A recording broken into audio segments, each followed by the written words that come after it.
right, it looks like everything is loaded up here, and we are back on the Kronos World channel for another week of the Fireside Tales. Thank you so much for joining us already.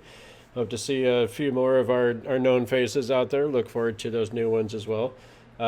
If you have a moment, go ahead and check out Patreon and look up Limithron over there. He's got some pretty awesome map assets that'll take your game to the next level, especially if you're doing any kind of an ocean campaign. He's got some really amazing stuff that is super awesome to pick up. While you're over there, go ahead and check out the Patreon channel for Kronos World and give us a little subscribe if you want to. Any support that we get definitely helps us kind of keep the channel going and all that good stuff. My kitty has decided to join me here for the broadcast. So. Other than that, please come and check out our Discord channel. We have all kinds of cool stuff kind of in the works over there, and we're trying to kind of change the direction of that server a little bit, and we'd definitely like to have some input from you guys on that, as I put the wrong commands into the chat. So please come and check us out over there for sure. You'll find all those links there to all of our social media stuff. As far as the Fireside Tales, let's go ahead and jump on over to the live screen there. Can I do that, Kitty? Is that okay?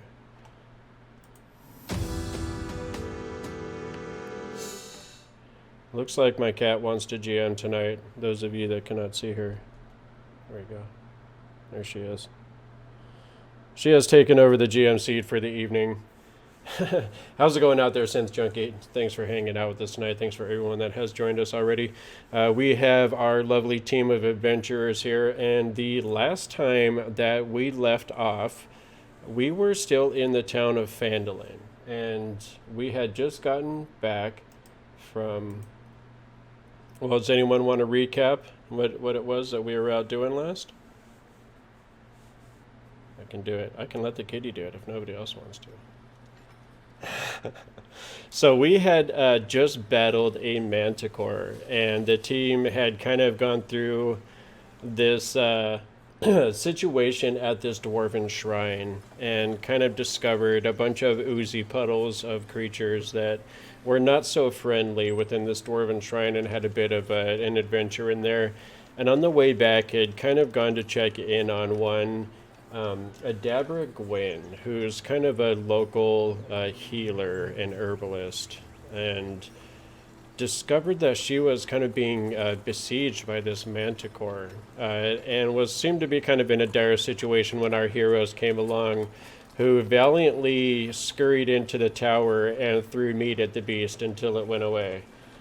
And and it worked, and they were able to pretty much convince this beast to not make a feast of anyone in attendance at the moment. We'll see what happens in the future, because, you know, things do happen in D&D. So they were able to convince Miss Adabra Gwyn to come back to Phandalin with them. And while they were here, back in Phandalin, they kind of went to the town master's home, who was Harbin West, and had kind of attempted to secure like a business license of sorts to operate in the town of Phandalin, and to kind of continue the Boomsparkle's journey towards full town status, as well as being merchants in their own right within the city. Kind of in their efforts to establish the Boomsparkle's emporium of magnificent inventions and wondrous magical effects. And it seems as though this has recently undergone a bit of a change, as Miss Adabra was able to kind of intervene with this Harbin Wester, as he had decided that he was not going to be quite so generous with this business writ and this license to operate within the city limits. But it seems as though Adabra has some sort of pull with some of the members of this community, because upon her intervention, he seemed to kind of change his mind and allowed for this to proceed as long as they were in business with Adabra herself. So it seems as though we have now kind of upgraded and updated this business that we're looking at here. And I believe the last name that we had decided upon was the Boomsparkle's Emporium of Magnificent Inventions, Wondrous Magical Effects, and Apothecary Provisions. Please correct me if I was wrong about that. But I believe that is going to be the name we go with. Excuse me, kitty. So definitely, that is kind of where we left off. I believe Lenariel and Teo had gone to kind of outfit themselves with some new weapons, and Alabaster had kind of made his way back to his location of choice, which would be that tavern and a nice frothy cup of ale set in front of him. And Dell had also kind of joined him in that endeavor. So let's go ahead and pick right back up. I believe Lenariel and Teo had joined Kellen and Jellen over in the Boomsparkle's Emporium with Miss Adabra. So let's go ahead and pick up over there. Did you guys have anything in mind that you had wanted to do? Jellen scurried off. I mean, if we're immediately leaving off where we were, Jellen picked up a bunch of scraps and scurried out into the back door. All right, and there had been a little bit of time, I suppose, as far as a bit of a montage goes. What kind of stuff had did you guys have any special plans while you were in town before you set off on this next mission? So this night, while all this stuff is going around, is this a good time for me to go over what Teo kind of does with his little ritual? Sure, we can start there. So Teo watches Jellen tinker with his machines and stuff for a little bit before being sucked into his head. He kind of wanders off, and he's taking a look at Adabra's herbalism stuff that she's been setting out, getting ready to restore, and it's got him thinking about the things that he had learned in his monastery. So he takes a walk out into the village and decides to wander around for a while, and gets to the outskirts of town where he kind of makes his way out and is looking at the plants and things like that and seeing if there's anything he really recognizes, and is going over all the situations he's been in since he's been out on this adventure, the scenarios he's gotten himself into, and the scenarios his new companions have gotten into also. And he's feeling like he's possibly been a bit rash in some of his judgments. He was trained to look at things carefully and go in with a level head and try to find the medium in all things, and he has been jumping in and getting attacked on a regular basis where he feels like he should have been able to avoid it. And he starts to meditate out on the edge of the town and starts going through a flowing series of movements, almost like he's sparring with himself, jumping and twirling and essentially doing looks like a whole bunch of martial combat exercises. And as he continues to flow through this, he slows down more and more. At first it's rapid. You can barely start seeing it's blurrier and blurrier, and then it slows and slows and slows until he comes to a pose and then sinks down into a meditative state on the ground, where he continues to meditate, focus on his ki, and as he does this, he drifts into a trance, and a deeper trance than Teo has ever done before. And he actually starts to astral project, which is something that he knows some of the monks can do, but he himself has never done before. And as he astral projects, he drifts off into a world where he doesn't really recognize, and words aren't really used, but suddenly he is surrounded by what you can only think of to be as spirits of possibly some of the monks of his monastery from way, way back. And they, without words explaining it, it seems almost like a barbaric way to talk to each other in this method. They just think something and they know it. And he is taken on a journey, and suddenly he can see the land where his monastery is and the mountain valleys where it is placed. And things look the same but different at the same time. The trees are not quite the same. The plants and shrubbery are different. And he can see demons and monsters raging out of the hillside, and time passes a bit. The land has been ravaged a little bit more, and the people around the area have banded together with what appears to be a small army of monks, people who have decided to stand up to these demons that are starting to take hold in this little area. And the wicked battle ensues, and the humans almost lose, and they barely pull through in the end. And as this battle subsides, there are casualties everywhere from both sides. Monks are strewn all over the place, and some are slowly trying to patch themselves together, whether it be through extended knowledge of herbs and things like that. They're just finding what they can and seeing if it'll work. And as some do this, some other monks have no choice but to sit and meditate and try to focus their ki on themselves. And some of them slowly start to realize how to focus that ki to help their own bodies do the work of healing even better. So the natural healing their bodies were due, they're able to focus this inner energy of the universe to speed up that process.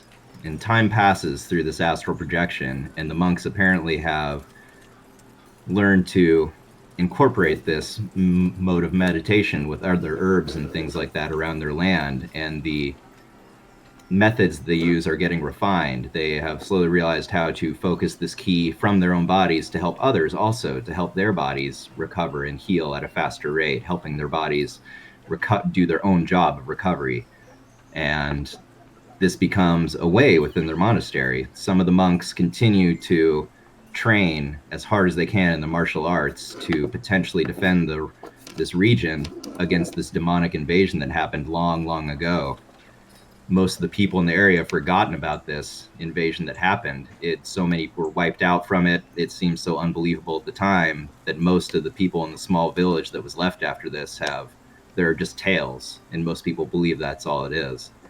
The monastery itself, they continue to train in their martial arts. They know what they're training for. They have never forgotten what this is all about, but they try not to bring it up with the townsfolk. It's not important enough for them to really know. And some of the monks also focus more on the healing arts, and they focus entirely on that, and some of them get pretty good at it. As Teo had grown up in his monastery, he had been adopted as an orphan, which was not uncommon. The monastery was known to take in the occasional orphan. He goes through a series of visions that he sees of himself growing up, learning how to spar, and he seems to see an uncanny amount of him getting tapped in the jaw and getting knocked out immediately, and that seemed unimportant to his tale, but for some reason he saw that over and over as well. And he's realizing he thinks the perfect way to really use this training that he'd been around growing up was possibly a balance in between of the martial arts and the healing arts. To be able to defend people is not always just to fight the enemy, but to be able to defend against injury and disease as well. And so as he watches all this, the universal ki that is around him, he slowly realizes that is the message that is trying to be shown to him here, is the balance between the healing and the fighting. And as he's doing this, he's realizing, he looks down on himself, and his body is once again moving in a slow motions, and he has his calligraphy pen out, and he wasn't even aware he had done this, but he is painting small herbal leaves up and down his arms, and some on his chest as well, as he's going through these motions, flowing between it. And as Teo wakes up from this, he has a series of not quite tattoos, almost like henna, that he has painted over his arms and chest. And Teo suddenly has a better understanding of how to utilize this medical training that he had watched and witnessed as he grew up in this monastery, and thinks he now has a better idea of how to use it alongside his martial training as well. Okay. And he's remembering that he has a bigger purpose for leaving his monastery than just going out and adventuring. And you remember in your training, as a part of these visions, you remember your master telling you that, over the years and through the course of, using this knowledge and adapting it to the way of the monks, that it had kind of become almost a metaphysical training at the same time. And he would talk about demons in the way of them being a person's own personal demons, and anger and hatred and these things that each person has to be able to experience and master in their own lives, and in order to be able to apply that healing knowledge, and explain that one first has to understand and master that pain and anger within themselves in order to be able to heal others. And you would remember that that was definitely a part of this training in the way of the healing palm. And as you kind of start going through the later lessons, you suddenly remember one of the more obscure things that he had said to you once. And he said that a time will come when you must defeat this own demon within yourself in order to become a true member of the way. And as you kind of come out of this reverie, and as your astral projection kind of comes back to your body, and you see these tattoos that have kind of appeared around your body, you suddenly open your eyes. And you find yourself. Can you guys all see this map? Okay. It's loading up for me still. Okay, let me go ahead and switch this scene over for the viewers so they can see what you guys are seeing.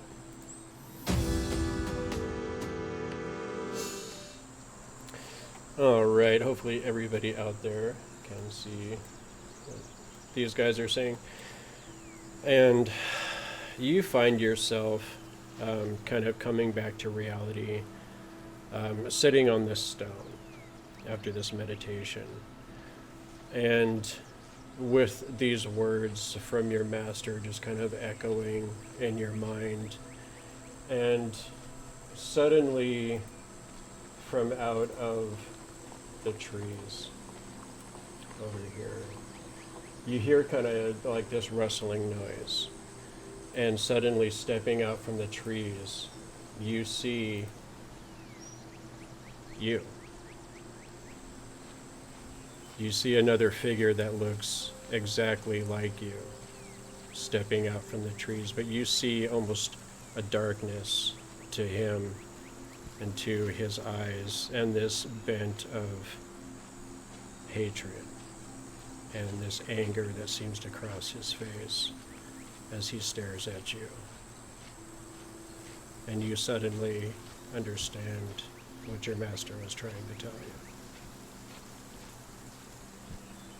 Let's go ahead and roll some initiatives, my friend. Yeah, I'm sorry, I ruined the moment. Oh wait, there's two. You pick one and I'll pick the other.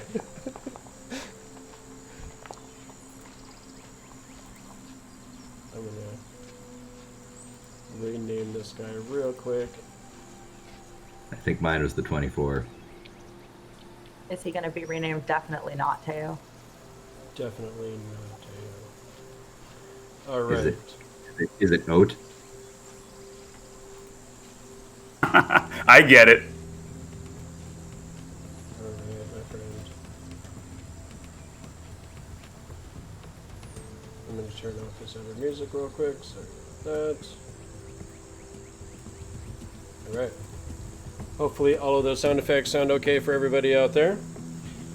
And I am ready for this because, Teo, you see a dark and twisted version of yourself standing across this meadow.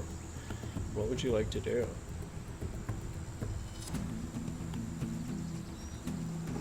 Teo looks long and hard at this, with almost a sense of calm as he sees it, and a slow smile creeps across his face as he looks at this, and he thinks to himself, I know this person, and this person is not me anymore. used to be quite angry about all the things that have led to my life. I've never known my family. I've never known another half-elf. I've had a lot of anger as I've gone out into the world that I've tried to ignore, and it is built up inside, but it's really, none of that is meaningful or important. And this thing in front of me seems to be holding on to this anger and wants to hold on to the anger to use it as a justification, but Teo knows that is not the way. That will lead to nothing but more heat, hurt, more pain, and really some acceptance, and moving beyond that is the key. Okay. Welcome to the Fireside Tales, everybody.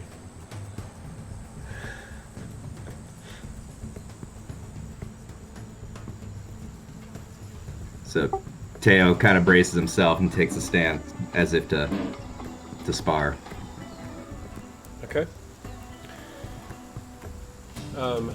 So you do see, are you going to move at all?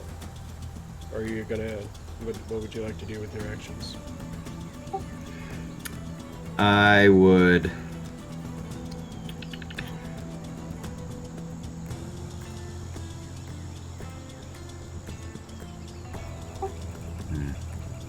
I think I would like to prepare a... I would like to... Hang on, I just want to look at the name of this really quick. You're good. I didn't know we were going to jump right into the 1v1.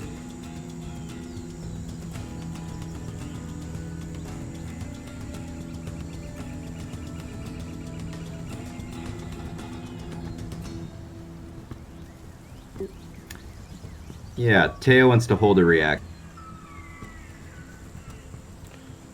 Okay, you're going to hold an action for if he comes to attack you? Yeah. Okay. What kind of an action? Just an attack? Teo wants to try and... More than anything, he wants to see if he can heal this part of himself. Even though he knows it's possibly not a real thing, he's done jumping in blindly to attack right at it. Okay.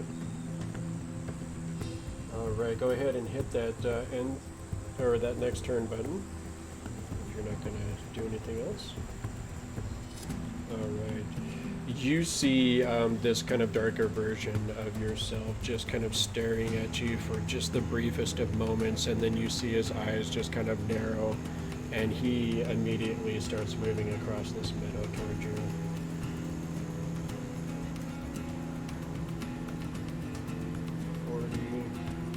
Your speed is 40, right? Correct. So as he's running, he does kind of stop at this point. And as he's kind of running forward, you see him actually pulling out...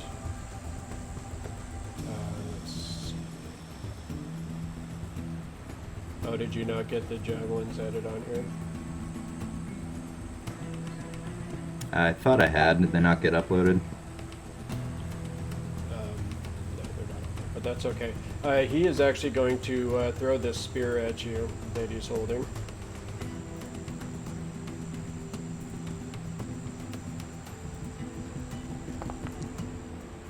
Oof. How's that 12 looking? Doesn't hit. Okay. So as he's running, he kind of is like holding the spear, and he just kind of chucks it at you.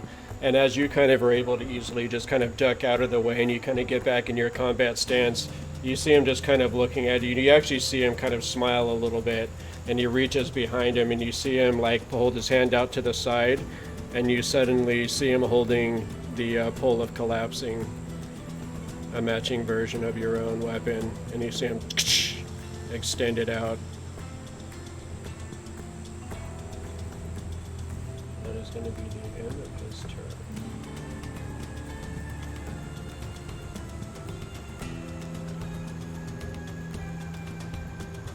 would you like to do, sir? I'm trying to get my info to pop up.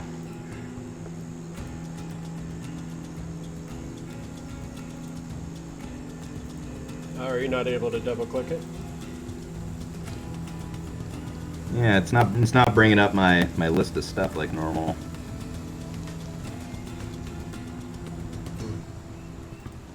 That's weird. It worked when I clicked it. Just see my full list of stuff. 'Cause yeah, but like the little stuff, the saves and abilities and skills, that stuff's popping up. But I just wanted to see my my character sheet. That's what I can't get popped. The character sheet. Can you open it from the side window? The chat window.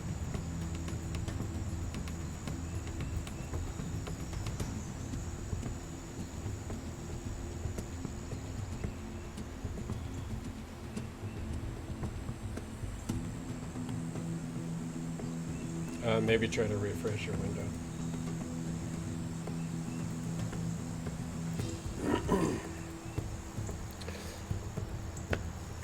Thank you everybody for joining us out there. We definitely appreciate you hanging out. We'll get this figured out here in just a moment. I guess Teo will take a sigh, and as he sees this, and smiles again, and he pops out his pole of collapsing also. Okay. You gonna move forward towards him? Yeah, my foundry is reloading. Okay. The good Teo? The dark Teo and the good Teo.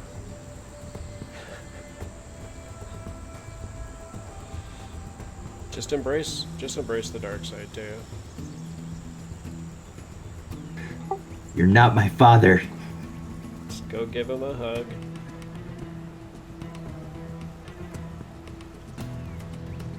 Oh no. Come on, Zombie Knight. You're not supposed to root for the dark Teo.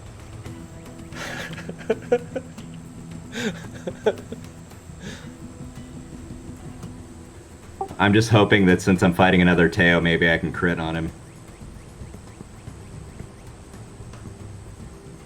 We don't have Taco Night anymore, we have Teo Night. That's a good point. This would be a quick fight if you both just received crits as normal. Just crit, and then over.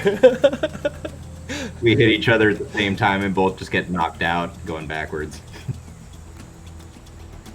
Like, this is a battle that'll have to happen again. At like 5th level. It's like in cartoons when the two characters are doing like the flying jumps at each other and they just both smash into each other and fall to the ground. Yeah. Here's hoping. Now, perfectly symmetrical fighting will get us nowhere. The magical blasts at each other that meet in the middle. Futurama reference, Dan, I got it. Oh, now I get it. You're getting all my references tonight, Dread. You and me. It's team effort. All right, so are you ready to attack this guy? Is it Yes. working? All right, go ahead and move within range.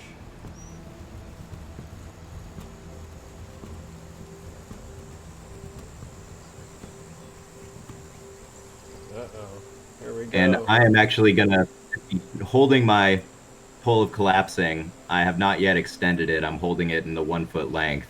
And I come up to do a flurry of blows. Okay. Oh, shit. Whew. Should have spent that key point.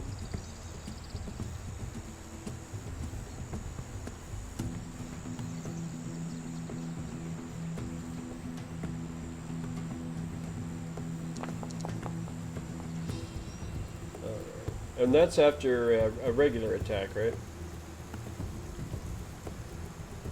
Oh, yep. Sorry, you're right.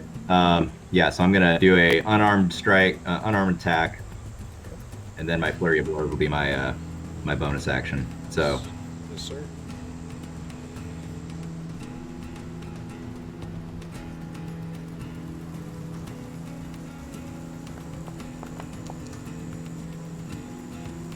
11 is not going to hit, as you well know.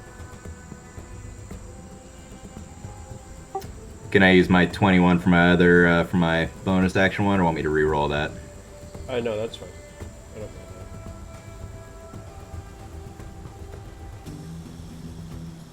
that. So I will That's roll for the damage first on one, that. though, then. right? You'll have to roll a Correct. second one.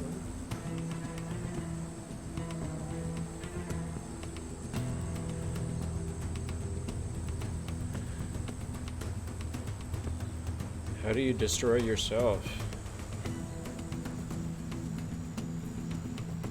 If my 20s are any indication, it's alcohol and promiscuity.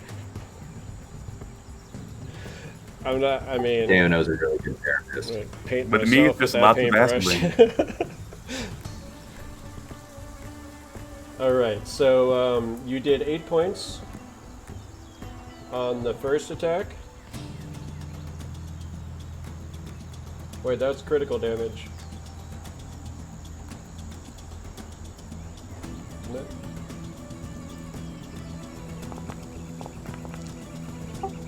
There's normal. Just one less. It's a huge difference. Alright, go ahead and roll that second flurry of blows attack.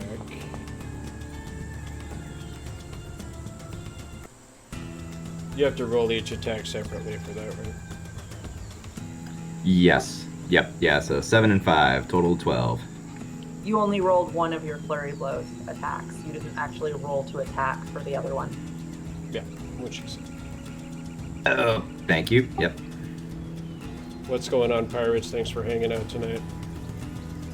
I mean, you can rule it that you only have to roll the one time, but that means that attack would apply to both hits. So if you hit, you would hit both, but if you miss, you would miss both.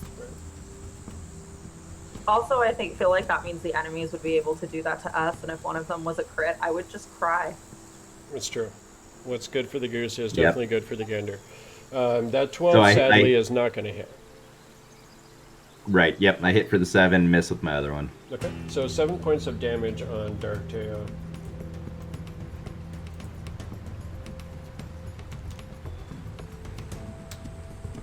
Okay, and is that the end of your turn? Don't think I can do anything else, right? There's your action and your bonus action. You might still have some movement.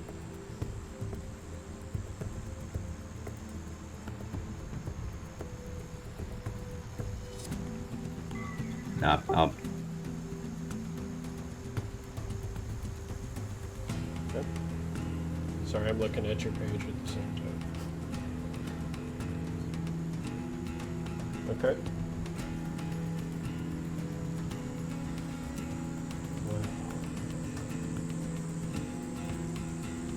Where? Oh,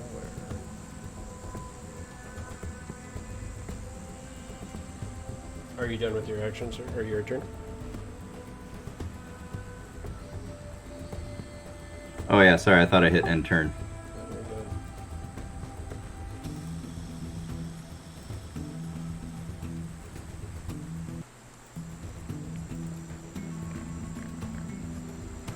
You don't have stunning strike yet, do you? Not until 5. Oh, this would be so much more fun if you level. All right. And then extra attack too.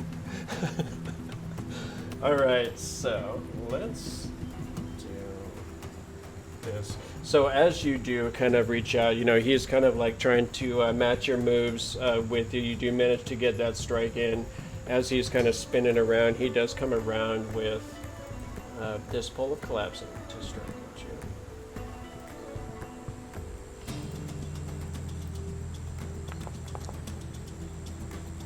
you. $19 is going to hit, I imagine.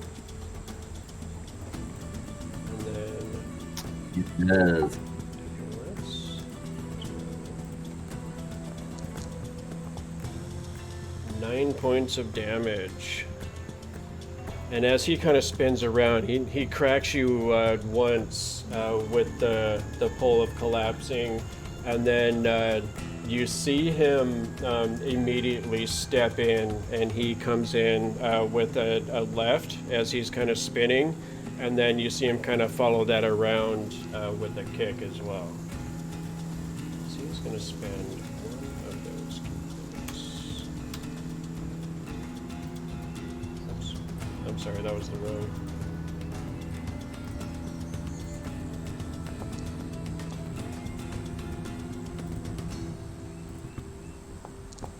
Ouch, buddy. For another 5 points as the fist connects, and then he comes around with that kick, which also hits for another 5 points of damage. So as he comes in, he cracks you once with the staff, hits you again, and then he kicks you as well. And as he does so, you see him actually kind of push off of you a little bit with the kick. And he actually does take a step back a little bit from you. And you see him just kind of hold the staff out horizontally to the ground between you and him. Do you want me to apply the damage to your guy?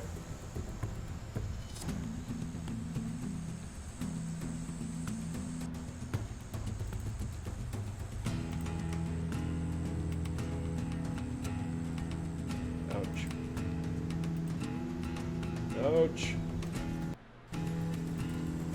Oof. Teo, as you are standing there beaten and bloody after this attack routine, you do have an opportunity for an opportunity attack. Just very clumsy. I will take the opportunity attack. Okay. And he does almost seem to be like mocking you and challenging you with giving you this opportunity attack.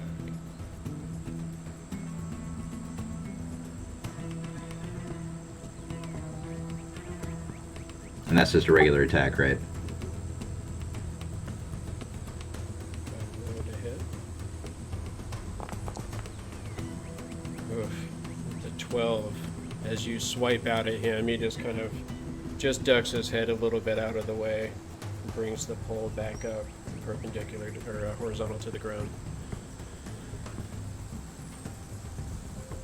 It is your turn, sir.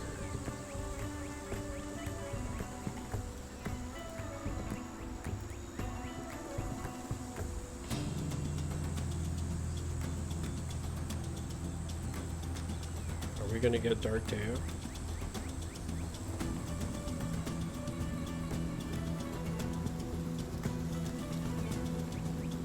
Is he not going to be a member of the healing palm?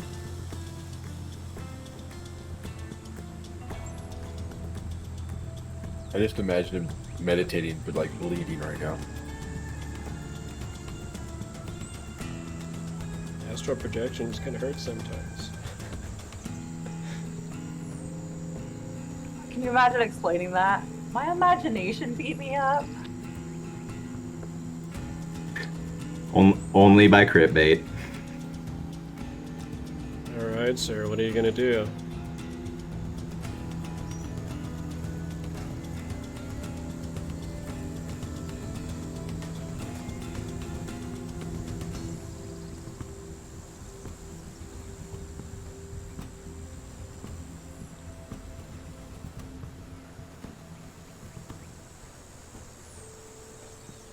Got Nightwish out there hard at work. You're a rock star, dude.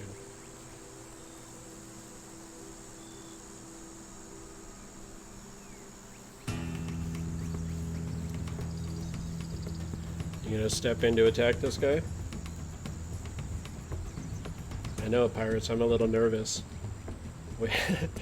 We might end up with Dark Teo back in the party. What's that Sword Coast Adventures guide monk called? Way of the Slow Death? Long death. Way of the Long Death. He'll just be that. It's fine. It's fine. It's gonna be It's got self-healing. That counts. the evil Well- and twisted version of Teo comes back to the party.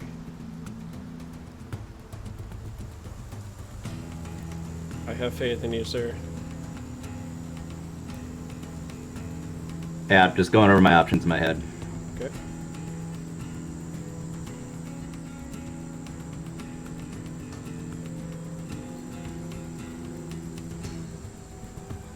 And it doesn't look like I have any of my healing stuff yet. Is that correct? You should. I've been having trouble finding. That's what I was originally. I had a different idea entirely, but when this fight started, but I wasn't able to see any of that stuff. I just favorited it, so you should be on your attributes tab now.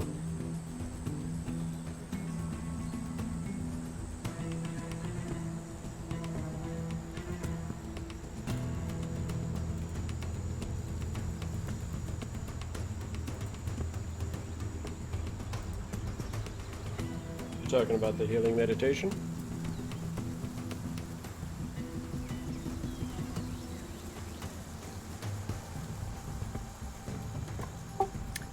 Yes. I want to. I'm going to step in again and attack with my Pull of Collapsing.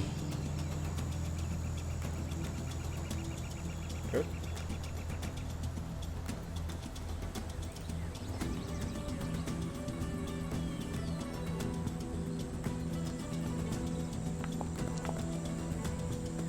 Seventeen's gonna hit.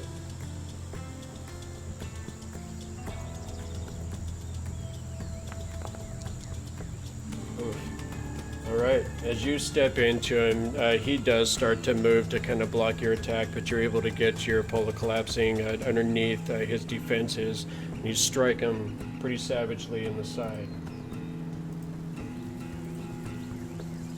You hear a loud explosion of breath as he kind of steps back and tries to set himself back in his stance. What would you like to do with your bonus action?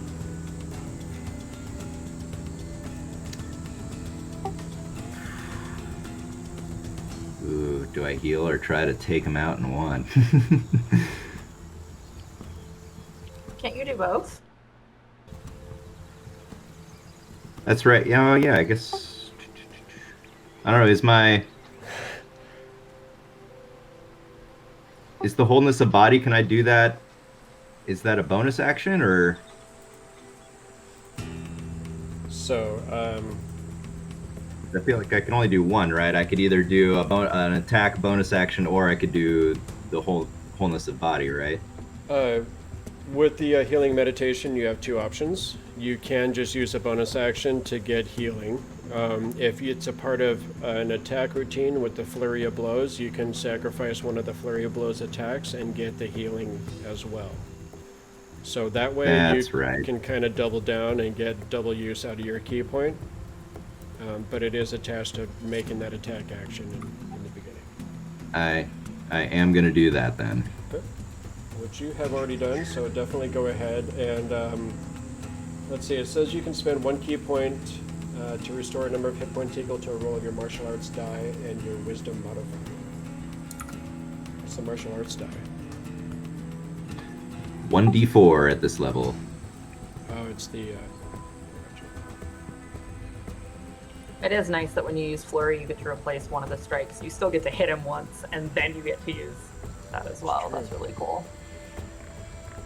So go ahead and roll that 1d4 plus your wisdom, which will be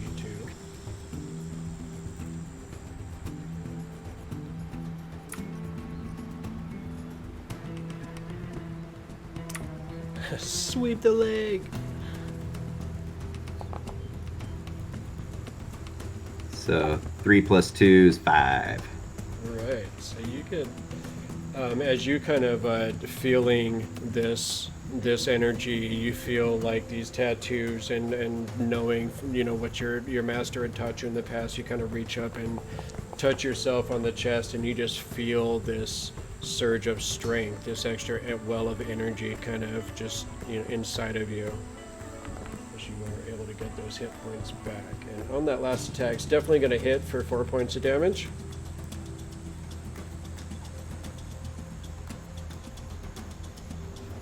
Yes.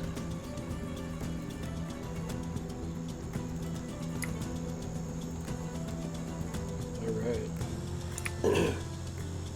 So you are able to get this healing, and then as your last action, you want to like kick him or punch him, or what were you trying to do with that unarmed attack? Yeah, with my other unarmed attack, I sweep around with the pole, clock him really good in the side, and as it comes around, I try to kick him in the knee Okay. really good too, because I know that's part of the stabilizers. Take out the people's way to stand. Okay, it is true. And as you are able to kind of connect with this leg, you see him try and check it a little bit, but you give him a real loud whack on the outside of his leg. And as you kind of get back into your battle position, let's go ahead and depends on the routine here. And I'm gonna disengage a little bit too.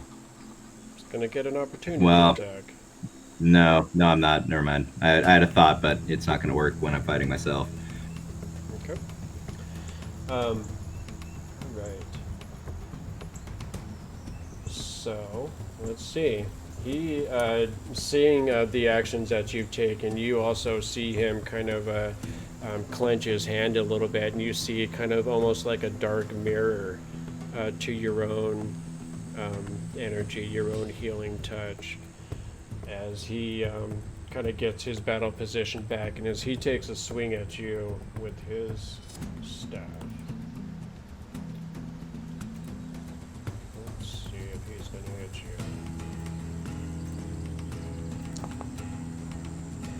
you. 12 is not going to hit you. And as you're able to kind of get your staff out of the way, you block his attack. You see him kind of touch his chest as he is also going to get some of 3 hit points back. Really? These dice do not like me right now, Teo. Alright, you see that some of the wounds, some of the healing, he does seem to get some of that energy back, but you just have this feeling like the darkness, the healing that he gets by using this darkness, this hate energy is just not quite as strong as this healing that you are using. And you see him kind of like growl and like just kind of doubling down in this anger, and he just kind of strikes out straight at you.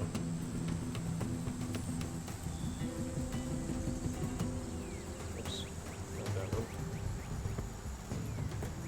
That one. Oof. And as you are able to get your staff again in the way of this attack, you see him pull back, and you see him kind of standing there bloody and bruised and kind of holding his weapon. You see him trying to again hold it up in this horizontal position, but even just trying to put the weight on his right leg, he is not able to kind of hold himself up all the way. And you sense an opportunity as it is your turn.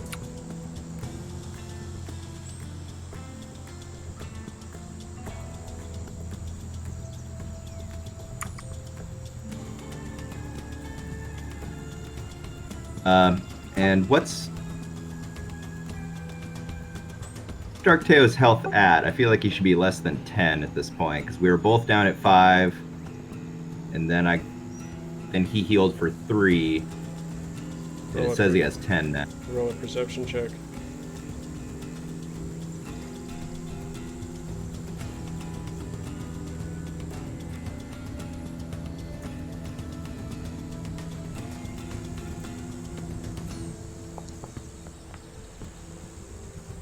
Okay, he definitely looks beaten and bloody, but you can't really get a good beat on how close he might be to the end there. He looks about as damaged as you feel.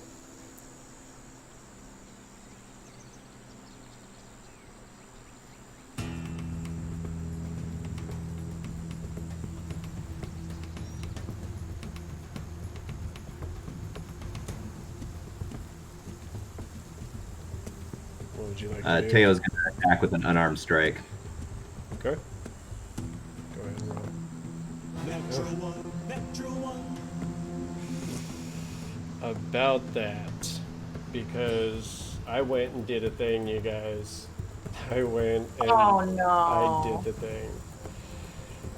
So I'm going to need you to go ahead and roll me a 1d100, my friend. I have hit the 100 once.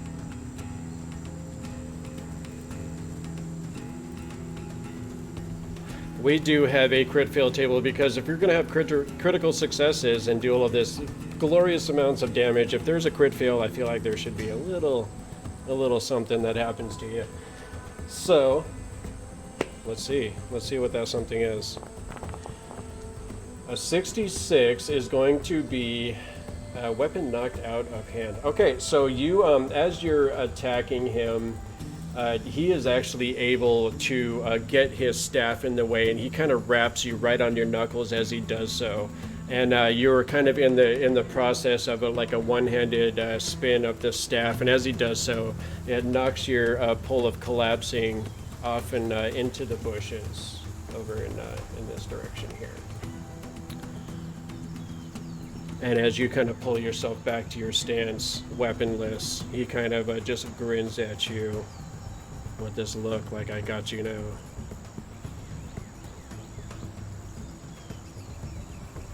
Teo is a weapon. I was just thinking the same thing. Yes. Teo smiles back. Okay. Better take him down. I don't know if you want to give him another chance. We're gonna end up with Dark Teo in the party. We already got Jellen with the dark side. I don't know if we need two characters.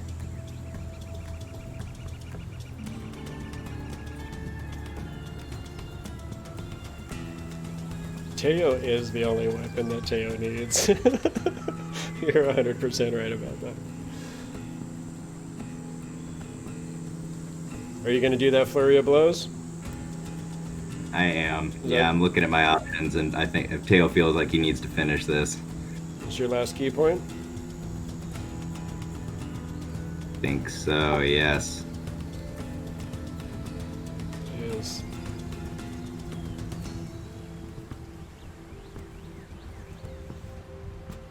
Let's see what happens. This is the moment of truth.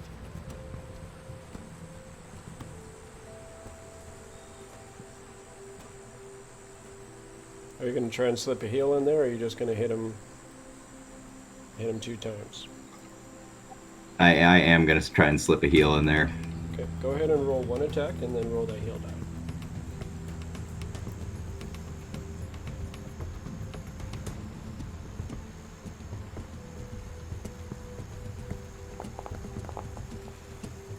Hmm, 13 is not quite enough to hit.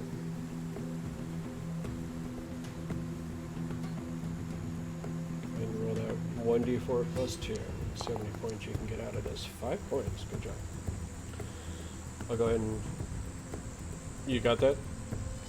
You can apply that to your guy. Okay, perfect. Alright, so you are able to get a little bit of health back, and as you feel again another resurgence of this strength, of this vitality, making you feel like you can continue to fight on. But you are out of those critical key points. At the end of your turn, sir. Yeah, I clicked the end turn. So you see Dark Teo. What's Dark Teo gonna do? I think Dark Teo just goes all in, guys.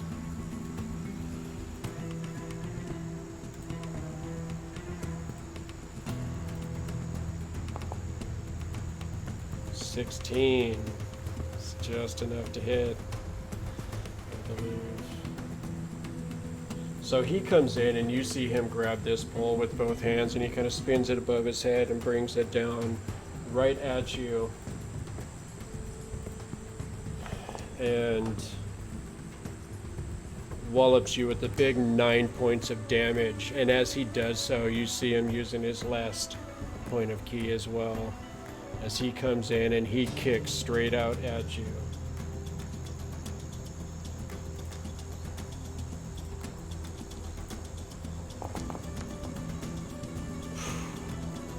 Oh, Question. yes. I understand this is not my fight. Lenariel is not in this fight, but am I allowed to use one of my inspiration or one of our inspiration points to make you re-roll that? Oh, that is quite the stretch. That is quite a stretch on that. I don't know. Could Dan do that? If Dan has an inspiration, do you have any dice left? Or inspirations? Well, I think we got one that one time we played, but I never used it, and it's showing 0. You should have a couple. Oh, look at Pirates out there. What's going on, Pirates? What are you up to? Yes, he can use that. Ha! So Pirates just donated $5 to get you a little bit of luck, my friend. Would you like to use that? Yeah. Yes, please. All right, so let me go ahead and roll that again. Let's see what happens here. Oh, that 7 is not quite as good as that 23. So as he is striking out at you, somehow you're able to just get your staff in the way just in time. And as you do so, Dark Teo. Does Dark Teo go for the second attack, or does he go for the heal? It's a toss-up. How's our DM feeling? I mean, it's almost my birthday, so... Not as murderous as he is on Tuesdays, I hope. Not as murderous as I will be this coming Tuesday.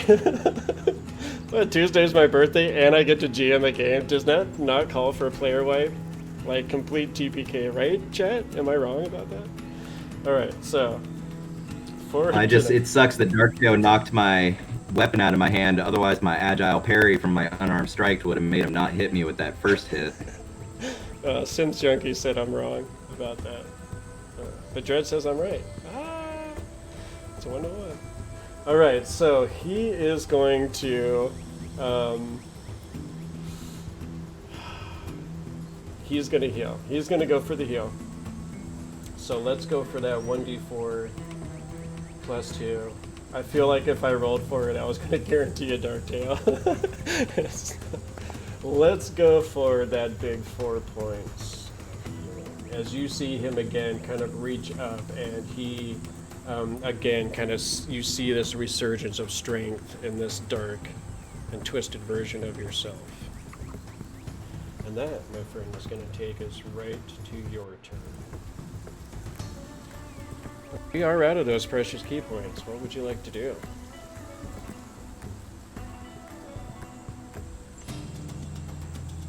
This is a tense fight.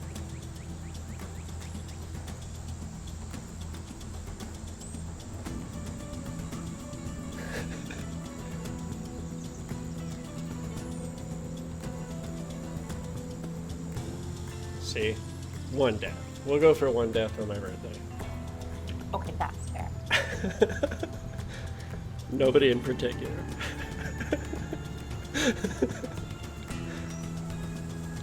I only have 1 Frostbane's player to torture here with me. I gotta pick on you a little bit. Come on. It's fine. My backup for Frostmaidens is far more annoying than my backup for this campaign. I'm gonna end up with freaking Sailor Moon and the Star Guardians for sure.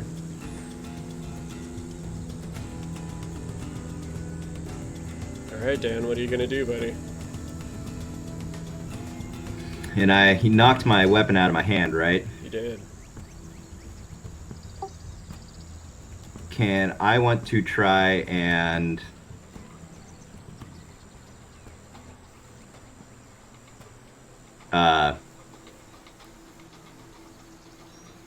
can I try to tackle him? You could try for a grapple, sure. Definitely be contested. What do you want me to roll for that? Go ahead and roll athletics. And I'm going to roll probably acrobatics. Let's see what happens. happens here, my friend. We got you. Oof. As you kind of go in for the grapple on him, he is able to kind of grab your hands and shove them out of the way. You can tell that he has had the exact same training that you have.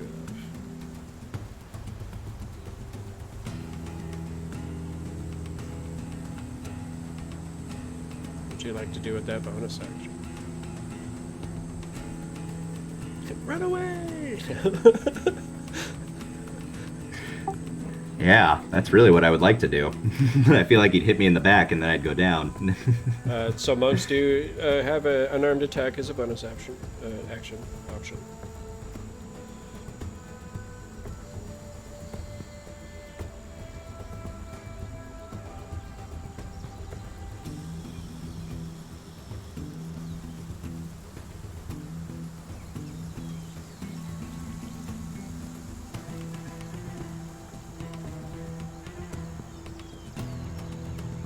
Push to talk, sir. Oops, I was pushing the wrong button. This looks really bad for Teo. I'm totally not drinking right now.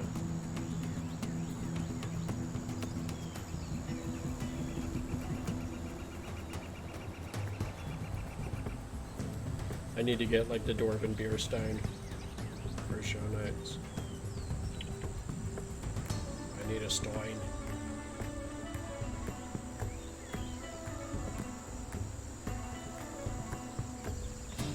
I'm pretty sure Nightwish cussed out the customer and then hung up.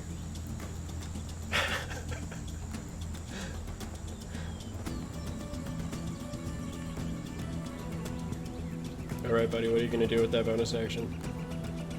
Gosh, I mean, I think my only option, right, is to do the unarmed strike. I just don't think there's anything else I can do. Because I think running away would probably just hit me. And I don't know if I can run away from this sort of fight anyway. Can't believe we have 2 Teos and no crits. Pretty close. I'm Dark pretty Teo's sure definitely he's kicking the my crit ass. magnet, so how are there no crits happening right now? That means the next attack will crit. You better roll it. Let's see Well, what it happens. would have until you said it. Ouch. Way to ruin it, Mitch. Ouch. Well, let's I just think roll the it cr- and see what happens. The 2 Teos cancel each other out, and that's why that natural 1 happened. You had it all in the bag until you rolled that nat one. Damn it. Yeah, that did not help me. You guys are glad I reintroduced the crit fail table. 15's gonna hit, my friend. Yeah, barely. So have you been tracking your dice that you have available? Because you do, I'm pretty sure, have extra dice to roll that you can add on to pretty much any roll you want to add it on to, including damage. How does that work? You say I want to add a d6 onto this damage roll. Well then, yeah, I'll definitely add a d6 onto this damage roll. Thanks to our amazing people out there. Thanks to these amazing Okay. viewers out there that want to keep you guys alive. Okay. For 12 points of damage, how would you like to do this, sir? Still haven't come up with your own finisher line, huh? I still have not come up with my own finisher line, but thank you for pointing that out. Oh, is he going down with this? But yes, this is as Dredd has pointed out. I need to come up with this guy is dead and you win line. If anybody out there has suggestions, feel free to post them in chat. I need a new tagline for when critters are killed. Teo goes and he punches as if he's gonna hit him right in the face, but then goes right around his head and he goes in and hugs Dark Teo. And as he does this, he says, "I understand you," and then breaks his neck. Okay. And as you do this, you see, as his head is kind of like twisted in this weird sort of a way, you see like just in the final moments of his life, you see this look in his eyes like gratitude and relief. And then you see this dark Teo fade away into nothing. And as you kind of fully come to yourself, you kind of find yourself kind of kneeling on the ground, just covered in blood in the middle of this meadow with nothing else and nobody else around you. Teo smiles deeply to himself and just kind of falls back. Okay. And that is where we are going to jump back over to Phandalin and the rest of our party as Teo kind of collects himself and eventually does make his way back towards the city. Well done, sir. That was awesome. Wow, thank you. I didn't catch the name of who donated that, but thank you so much. I wasn't really looking forward too much to playing Dark Teo. That was Arg Pirates, and I also thank him for that because that was going in a dark direction. Dark Teo was coming out to torment everyone. All right, so we do make our way back to the town of Phandalin, and we're going to pick up with the... hold on, let me pull up my notes because I don't ever remember.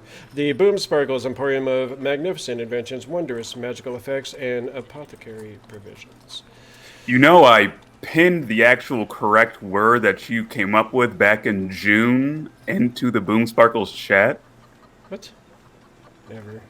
Yeah, That would it's be a it's Boomsparkle fantastic chat. inventions and wonderful inventions. I But it's the same got thing, it. and I got it. It's good. we can change it because we added the apothecary. Yeah. It's growing. It's an ever growing. I'm just going to say something different every time, and then that'll just be the name That makes sense. of your business. It'll make Every more time sense they to me. Every time there's a new business partner. Or just every time I say it. All right. So we do pick up at the newly named apothecary, and with The Emporium. Jellen Boomsparkles, who's been kind of hard at work for the last little while here, and this is going to be kind of a couple of days into the stay here. There was a little bit of time for everyone to kind of gather themselves, kind of rest after the last journey. Obviously, Alabaster needed to refresh himself with a few ales. You guys did notice, Alabaster, you noticed that the first night that you were there, someone had kind of come in and had made mention of the fact that Adabra had come to town. And you saw Tobias just kind of instantly kind of straighten up, and he kind of, he seemed very distracted kind of for the rest of the evening. And the next morning when you come down for breakfast to kind of break your fast there, you see Tobias kind of come out from his place behind the inn, and you see that he has completely cleaned himself up. You can see that he has shaven himself. You can see that he has kind of twisted his mustaches into a nicer version of the unkempt pirate that he was before, kind of wearing a nice shirt and a vest, and it's kind of a look that you haven't really seen from Tobias before, and he seems to almost be a little nervous, just kind of going about his duties in the tavern. So as we jump back over to Jellen, you were kind of stumbling out of your kind of sequestered section of your shop where you have been feverishly working the last couple of days. And as you kind of step out of there, you see that Adabra has kind of taken up a space in the middle of the Emporium. and has almost incorporated some of the scientific devices, the beakers and things for heating up of elements of her work in the apothecary, and you could see that it has some of the tools and products from Kellen's side of the workshop seem to be kind of intermingling in Adabra's area, and she seems to be kind of using some of these elements of magic as well in the crafting of her work. And it almost just strikes you for a moment as this jarring offense, just seeing how much this wizardly trinkets are intermingled with the technological knickknacks that you love and cherish. But you What seem, are you? What are you doing with all this stuff? It's not hygienic. You don't want to run any of this around your ingredients for your apothecary. Here, let me just move some of this back over to his side. no, don't touch that. I need that there in order for this to bubble properly. Jellen Boomsparkles, could you? I'm sure I could create a more accurate heating element if you needed something properly to bubble. Well, you will come to understand that there is a blending and a balance in all things, Jellen. Just trust. Yeah, you can just calculate it mathematically. There are some things that magic can do that calculations cannot handle.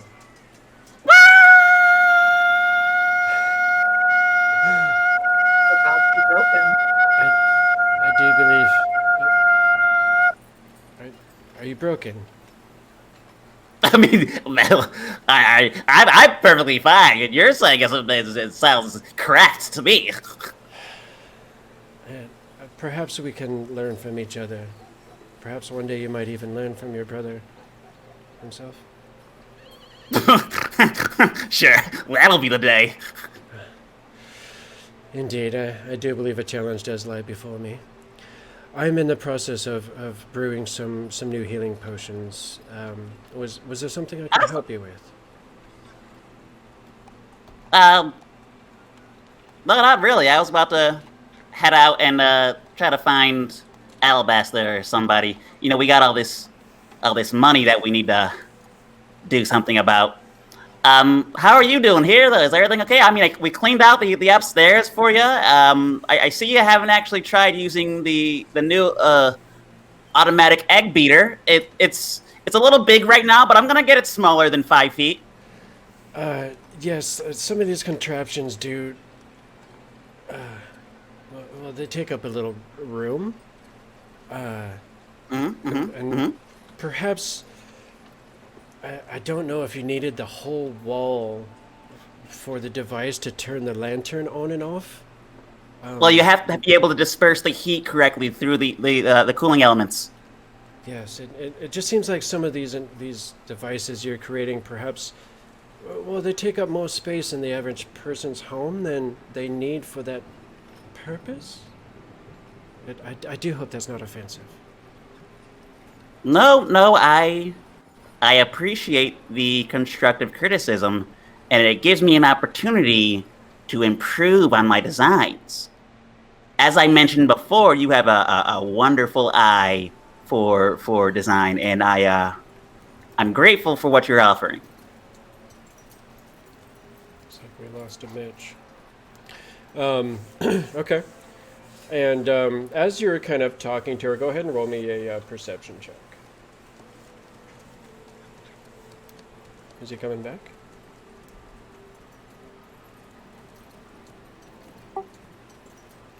Sorry for the wonky cameras, everybody out there. We just lost a player, and hopefully he'll be coming back here in just a second.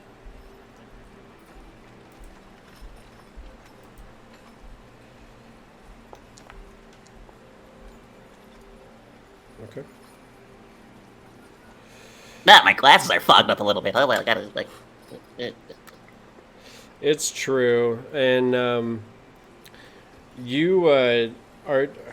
When you walk out, are you? Is it just you, or? It's just me right now. All right. So you don't see Kellen around at all, and you don't see his faithful companion either.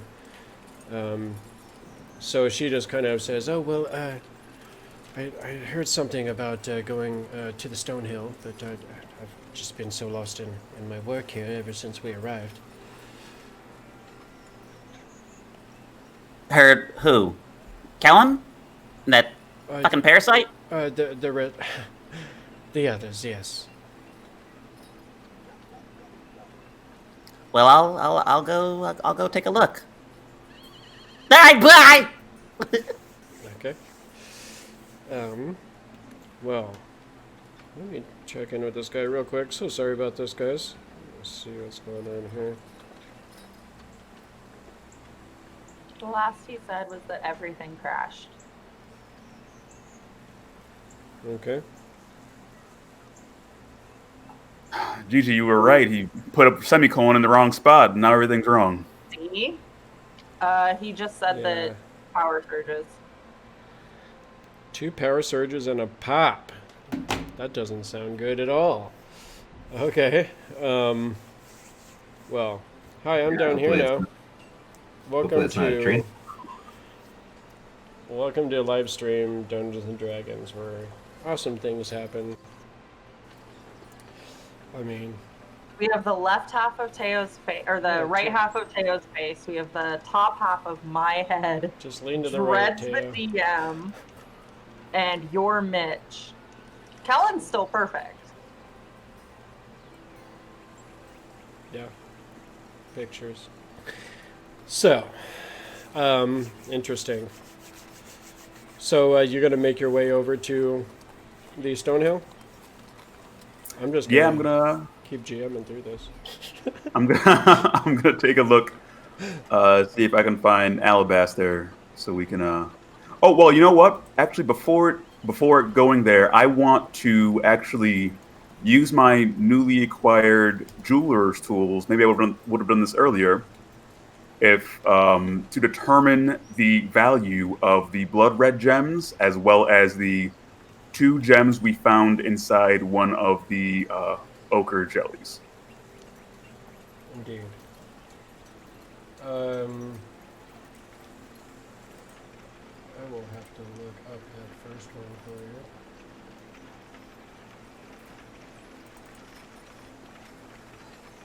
you. Okay. You saw. Oh, that's right. You didn't. You didn't necessarily see all of the gems. The gems that you have after you do this check with the tools, you would recognize that they come to about 10 gold pieces for the blood. Which red, one? The blood red looking gems. Is that 10 gold apiece? Yes.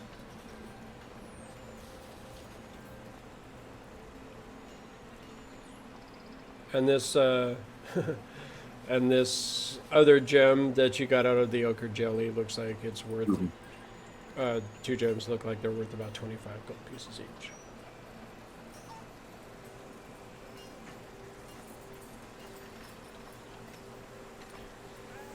All right. That's what you get for stealing power from the grid, man. I know as soon as I start... Revenge. If I start working on the cameras, he's going to come right back, so I'm just waiting. Okay. So you were able to kind of determine the value of those over the last little bit of time while you were working. Did you have a destination in mind with those, or are you just trying to get the info? I want to try to have Alabaster help me sell those. Okay. At a higher markup. Okay. So you just want to hold on to those for the moment until we get an Alabaster? Well, yeah, we got to get everybody together so we can disseminate all this stuff that we've accrued. Yeah, it's true. Okay. So you guys, I guess you're gonna head over to the Stonehill Inn. Lenario, I imagine you've been kind of hanging out there. You had a room there, I believe. Yeah, I've definitely been just kind of hiding in my room for a couple of days. Okay. And you have, been kind of lost in the study of this gift you've been given recently, and you find this odd connection to what's written there, and you just find that it's easy to follow along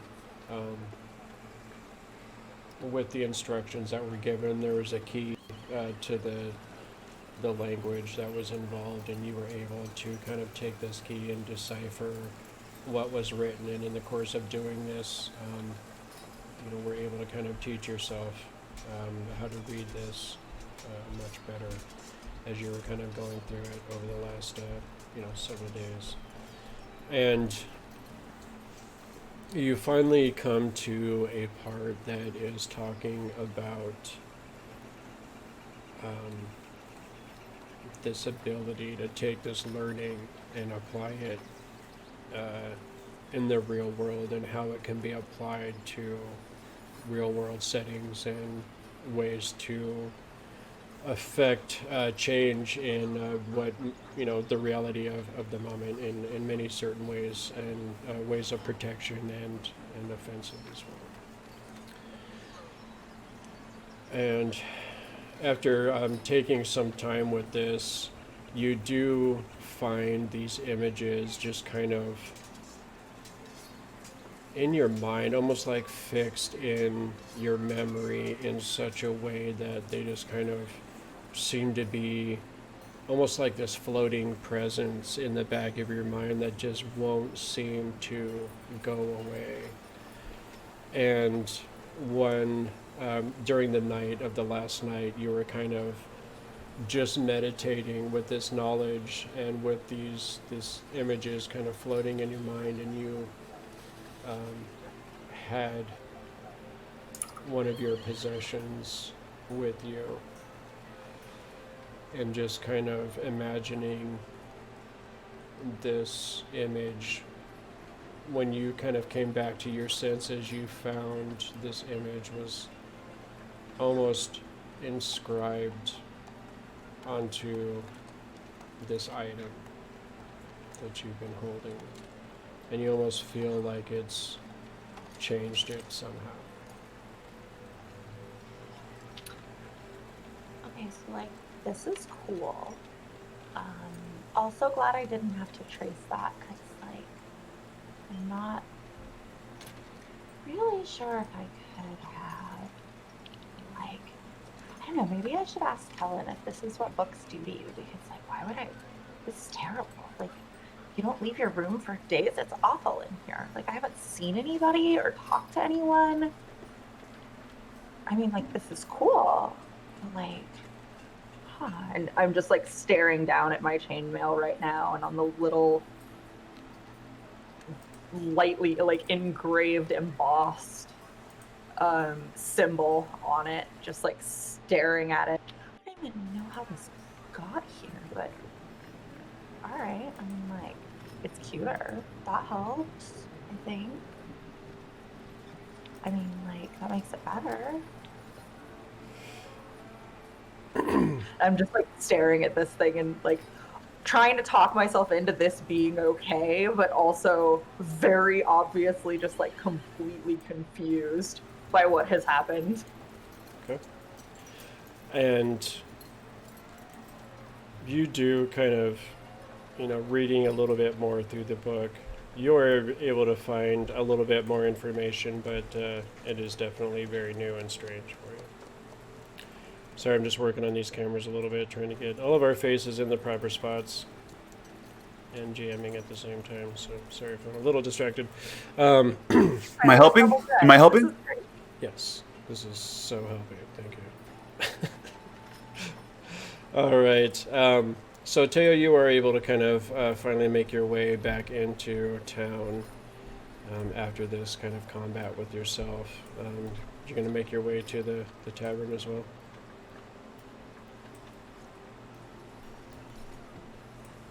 Definitely. Yeah, Teo kind of limps his way over to the tavern. Even though he's beaten and bruised, he feels lighter internally, better. Okay. And a beer would just top that off beautifully. Indeed, I feel like I could use one of those myself right now.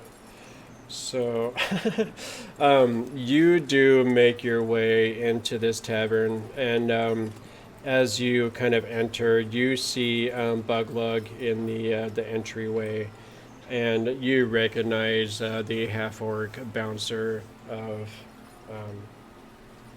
the Stonehill Inn.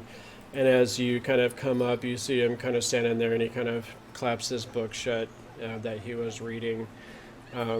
On the spine, you can see that it says something about some word that you don't understand what it means, astrolodge something, and you see like some star patterns kind of on the cover of this book, and he kind of like snaps it shut, and he just kind of looks over at you and he says, Master Tail, you look a little out of sorts this afternoon. Teo smiles and says, "You have no idea." Is everything all right, Master Tail? I believe it is. I believe everything is actually better than it was. He just kind of looks strangely at you and says, yes, I'm sure that has meaning. So, What is that you were looking at there? oh, it's a bit of higher learning. I'm not sure if it would interest you much, a study of the stars and things of that nature. I find the stars quite fascinating. We should... Oh, a man of learning, then. Very rare to find, sometimes around these parts, but always much appreciated. I believe there's much we can learn from gazing upward from time to time. Teo takes a seat kind of next to him, but not too close, as in, not being invasive, but sits down near. Okay. As you come in, you do kind of see Alabaster across the way, kind of sitting at a table. You see Dell kind of sitting with him. So you can join them if you like. Buglug is kind of sitting up at the front door doing the bouncer thing. Teo walks over and orders a mug, and then sits with Dell and Alabaster. Okay. Oi, what happened to you then? You look like you ran into a bugbear in a bad mood. Oi. I was beating myself up over some things, but I think I've figured it out. Quite literally then? Teo smiles and just takes a sip of his drink. Okay. So, Linearial, you kind of come downstairs after spending some time in your room, and what item had you chosen? I figure it'd be on my chainmail. Okay. And are you wearing this? Oh yeah, she's always ready for a fight. So as you come downstairs, the rest of you guys in the party that are down there do see Linearial coming down, and you see as she kind of comes around the corner of the stairs, you see Buglug just kind of looking at you with this look of kind of like pride mixed with admiration as you're kind of coming down the stairs, and he says, I guess you found the reading noteworthy, then, Miss Linearial? And it was like better than expected. I kind of couldn't put it down. What day is it? How long was I up there? It feels like it's been a while. I'm starving. I should probably fix that. Oh, I'm sorry. I get really scattered when I'm hungry. It's just kind of a thing. Thank you for the book. It was it was interesting. And she kind of whispers that and looks around and makes sure like no one's really looking and tries to like slip it back to it. Okay. Roll stealth. Can I roll sleight of hand? Yes.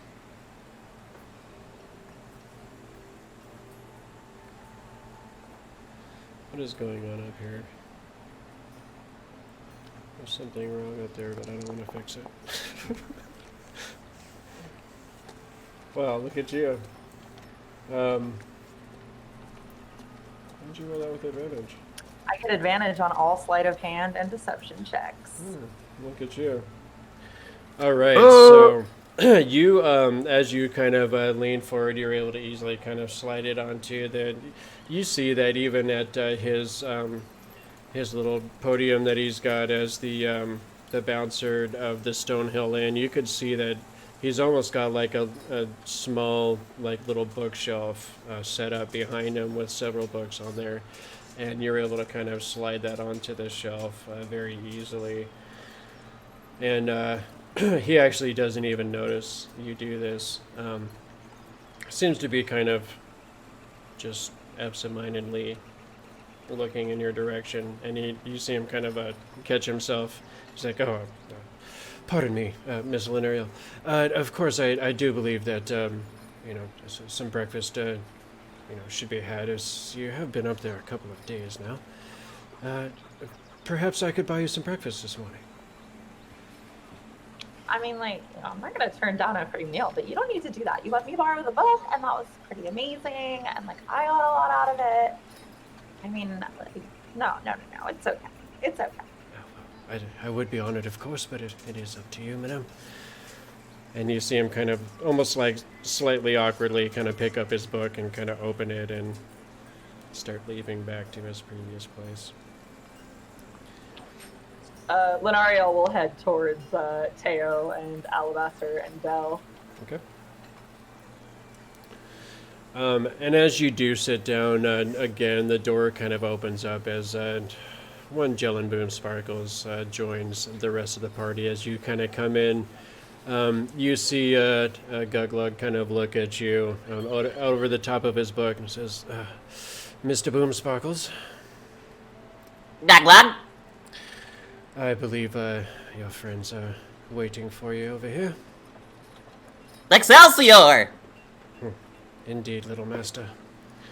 He's kind of pulls his book back up to begin reading, and you very easily read the spine, and you recognize this as indeed a book on astrological signs and facts about the stars. Indeed. As Jellen yells Excelsior, Tails pole collapsing shoots into its full length. As you're sitting there, just Jellen walks in at that point and says, Well, looks like somebody's happy to see me. Yeah. Del just shakes his head as he's sitting there. Lenariel just starts cracking up. Oi then, Jellen, how are you doing this morning? Oh, I'm doing good. I'm doing real good. Hey, where's Alba? Oh, well, shit. I don't know how to play this. All of my scenes were with the guys who aren't here right now. All of your major scenes are indeed with Kellen and Alabaster for this evening, and that's what makes Aegean's life wonderful. So, you see Alabaster sipping on a morning ale. You see he's got some fried chicken, as of course everybody does enjoy a nice whole chicken with their meal. You see he does have some breakfast potatoes as well. But you were gonna. Well, guys. Oh, shit. For a second, I thought we were going to lose Gigi. Her screen flashed It did. green. It flashed green for a second, and I was like, if 3 people go down, then we might be. Is it me? Is it me talking to somebody? And then if I can go in? Am I becoming Jellen? Am I just annoying people away from me? Oh my god. It's possible. It's not true. It's not true. We love you. So, what would you like to do? You know, guys, we've been so busy, we haven't really gone over some of this stuff we got. So, here, Let me, And Kellen's not here, right?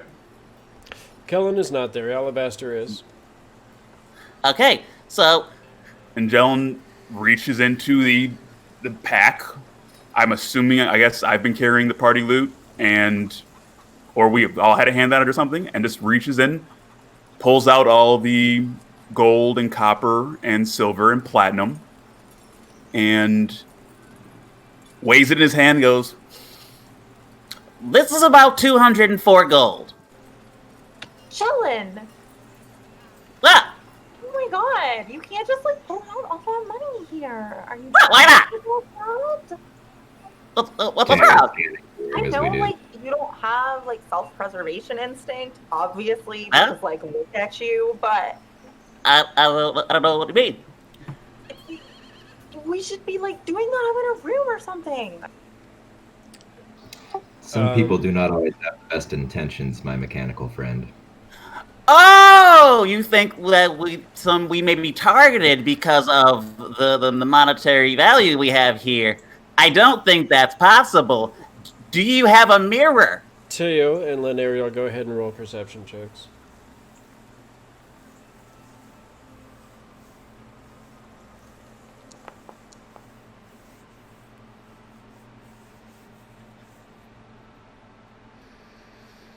What does he need a mirror for is what I want to know. Alright, so... I mean, I got it. Teo, as you are hearing Lenariel kind of chastise Jellen about this, excuse me, you kind of look over just kind of like a prickle of instinct as Lenariel is kind of chastising Jellen a little bit about pulling out all of this coin onto the table. And you see this guy across the Stonehill Inn studying this party. And as he realizes that you are noticing observing this party, he kind of just raises a mug of his own ale and just kind of little smile and nods at you, raises the ale and takes a long drink, and then just kind of looks away. Teo raises his drink and takes a sip also, but as he turns back, he says, I think we are being watched. Huh? By who? What's happening? Try to keep it subtle, friend. I don't think this person... Not subtle.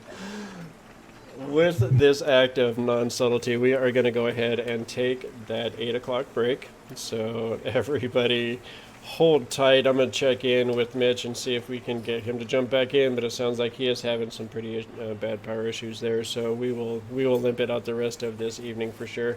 Everybody out there, please keep on with us here. We're just going to take a quick 2-on-2, grab a drink, use the loo, anything of that kind of nature, and we'll be right back.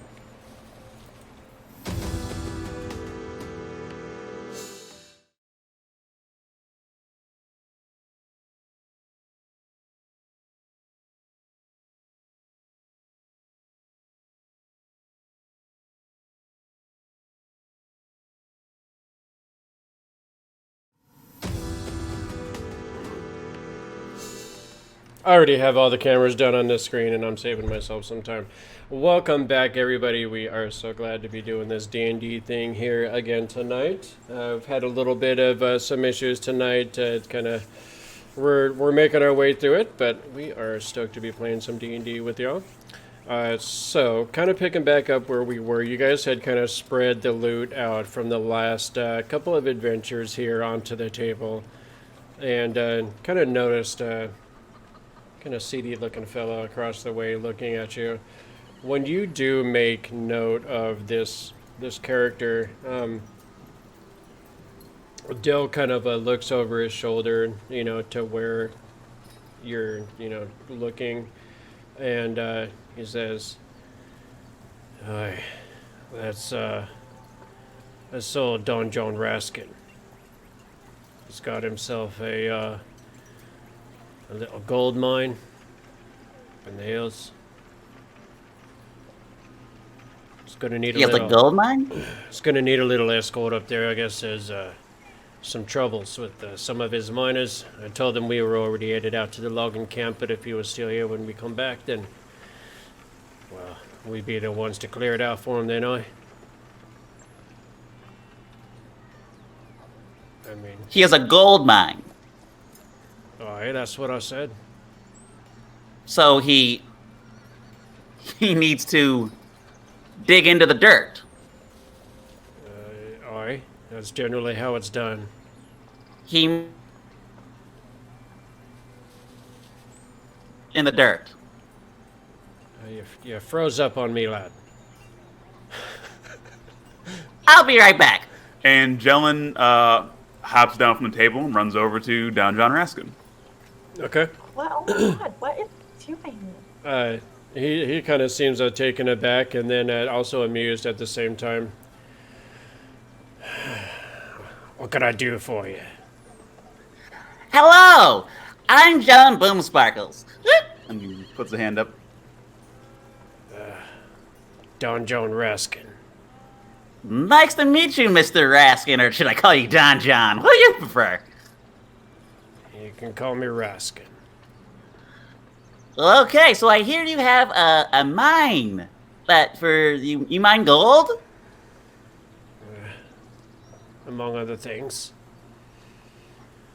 Among other things. Okay, so what is your primary method of mining here? Do you use manual labor? Might you have some, I don't know, smoke powder or black powder, boom dust, Ifrit's dandruff, dragon dingleberries, primordial pepper, nitrocellulose, pyrocellulose, gun cotton, ballistite, cordite, trolls despair, fire grain, dynamite, trinitrotoluene, charge transfer compound, or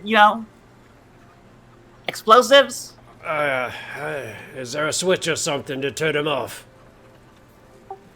Teo like shoots some of his beer back into his mug. It kind of chuckles. L'Oreal's just shaking her head. Any of it? Anything? Dynamite? We have some black powder. Ah!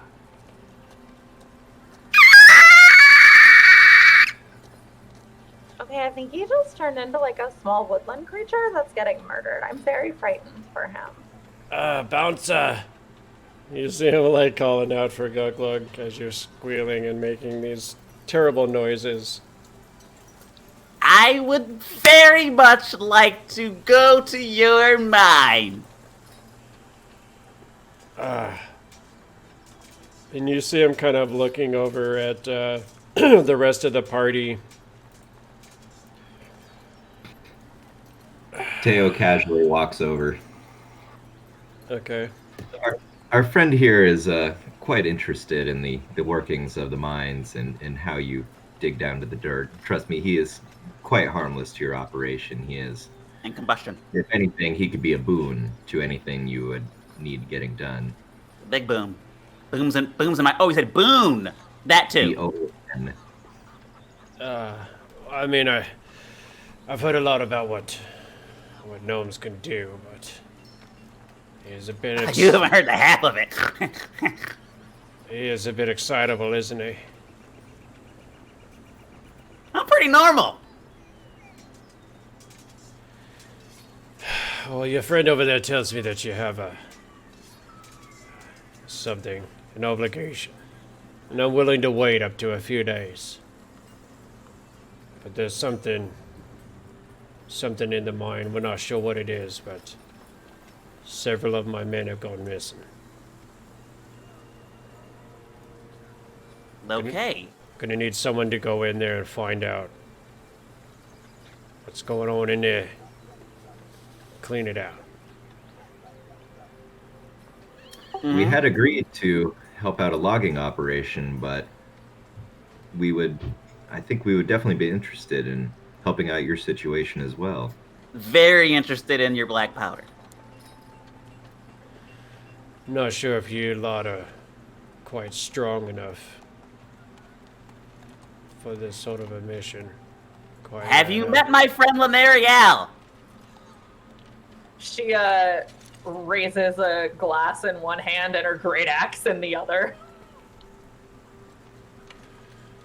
I spruced up that great axe.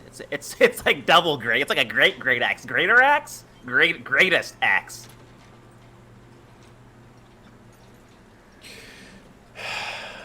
May we join you at your table? Perhaps buy you another round. Never say no to an ale. Teo sits down and gets another round of ales. But I'm not one to jump in the business of the Weskers. And it sounds like you already have an obligation to go help, well, Harbin's brother in the Neverwinter Wood. As I said, when you've come back from this, then perhaps we could check out this other thing. Okay, we'll do that. It's very nice to meet you. Oh, you're right back. He runs over back over to their table, and he's like trying to drag Teo with him back over to the table. Teo kind of like is looking at the ales coming back to the table, and then shrugs and takes one of them and lets the others get set down at the table with the miner. Guys, yes.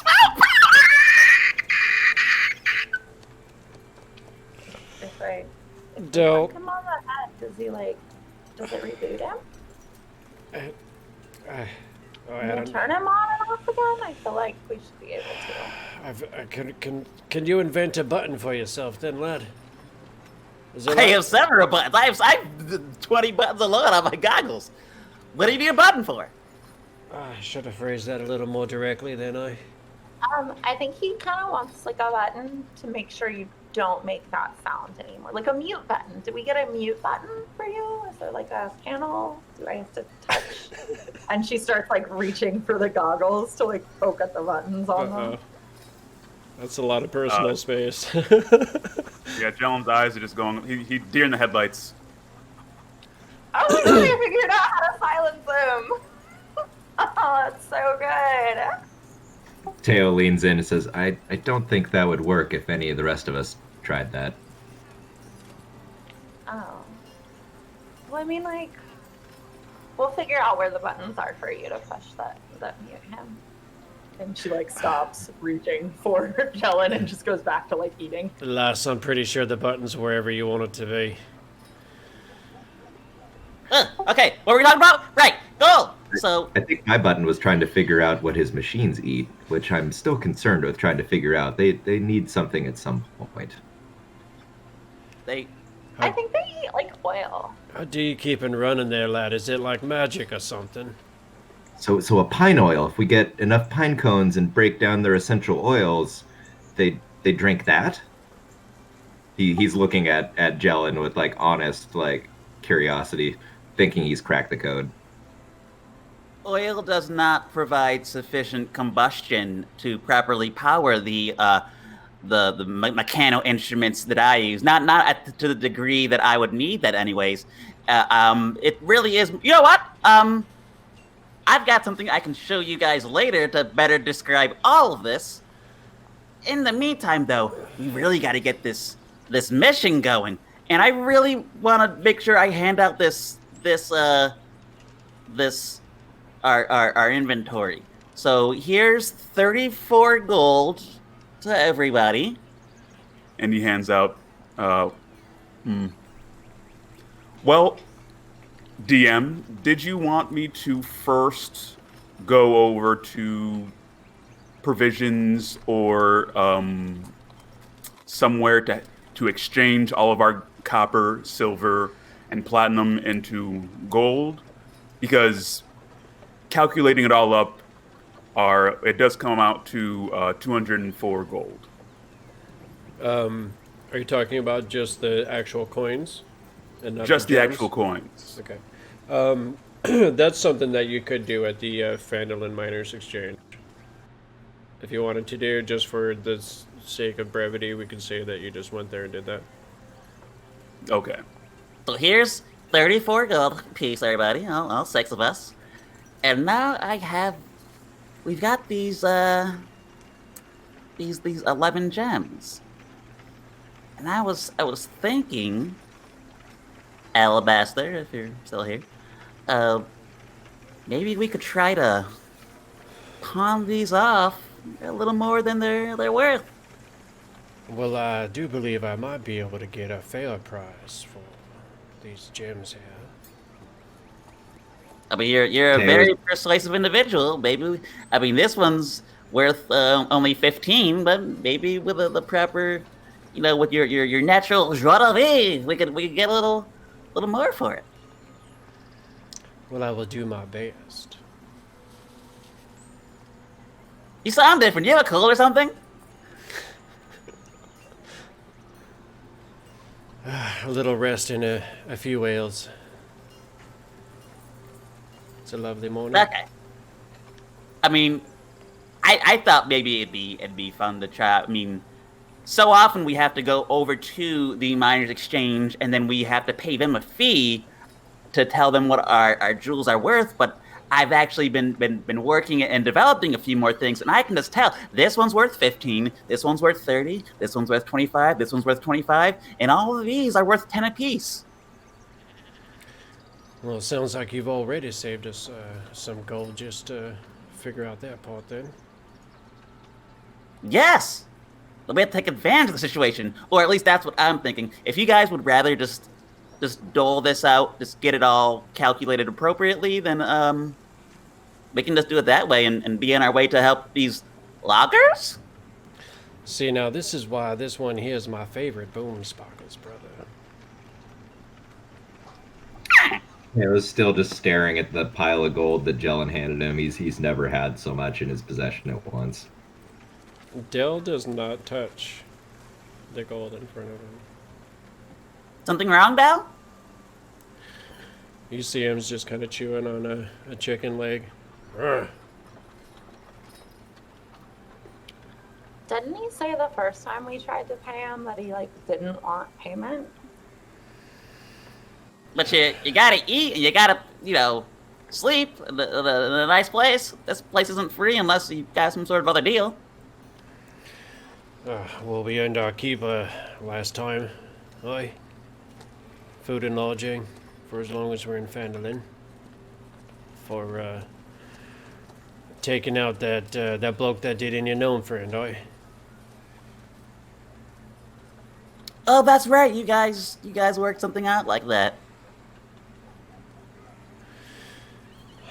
Do you not want your share? Don't have much need of it. I donate a portion of it to the church. After that, the rest can be party loot or whatever. I have only one thing in mind. Oh? Kind of gets quiet for a moment.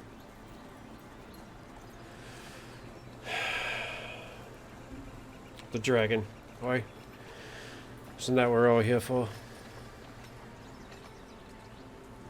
Well, yes, but you see, here's the thing. If we do this loggers thing, since we already promised to do so, then we can get over and we can go over to the gold mine. They have smoke powder. They're calling it black powder.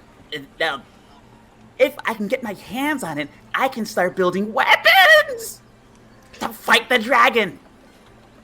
As Jellen is talking to, and let Ariel go ahead and roll insight checks.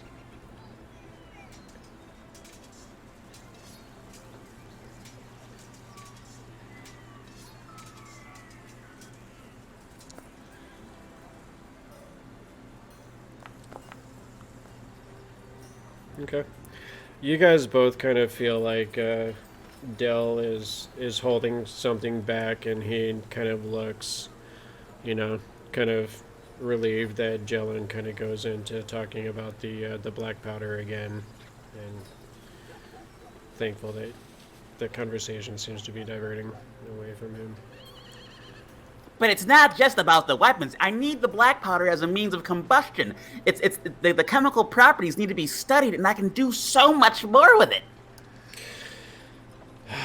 Power your inventions, you say?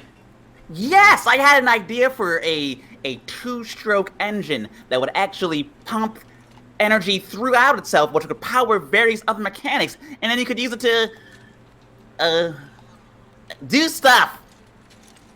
Teo is staring hard at Dell at this point, slightly quizzical. Totally ignoring you, he says, "Where do you get these ideas from? Then they just come to you." Of course. I mean, I get them from everywhere. You take in every little piece of information you can. You try to just you use it, and you make the world a better place through it. Well, that's what they teach me at the clergy, but different methods, I suppose. Dell, what clergy are you a member of? He kind of pauses for a second. Well,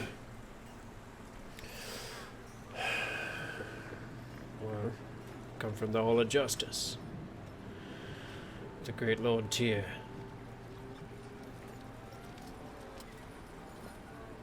Moltier. Tyr. And you, well, go ahead and roll a religion check. Anyone that would like to.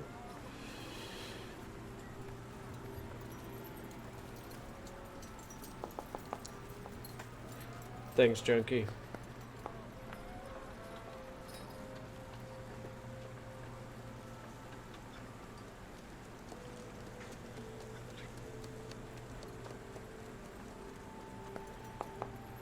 Did you say tier? Indeed, and both of you guys, well, not Linerio, Teo and Jellen, you guys see or recognize the name of this god as a god who had died some time ago, and there have been rumors about this god being resurrected at the end of the spell plague. And you have heard that there is a growing following of this god in Neverwinter.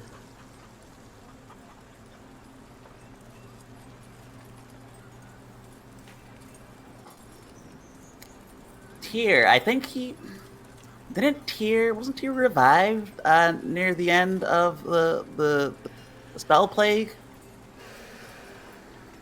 Why?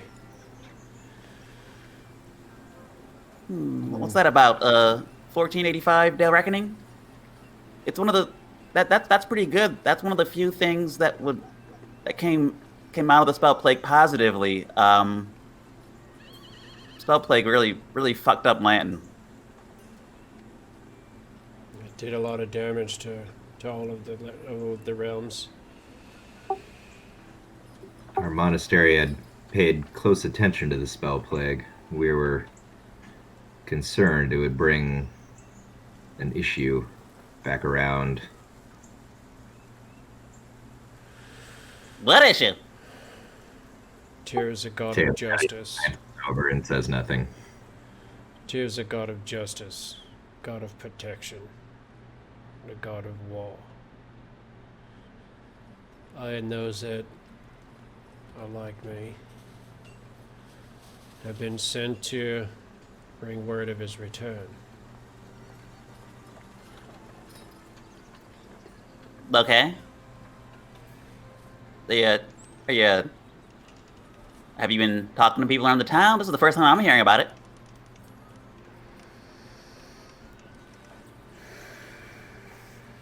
He seems almost hesitant to speak. Dell, I believe there is something you are not telling us. We have been on some interesting adventures so far. I know you and I have not known each other long, but you exposed some power down below in those dungeons that seemed abnormal. Is this due to your relation with Tyr?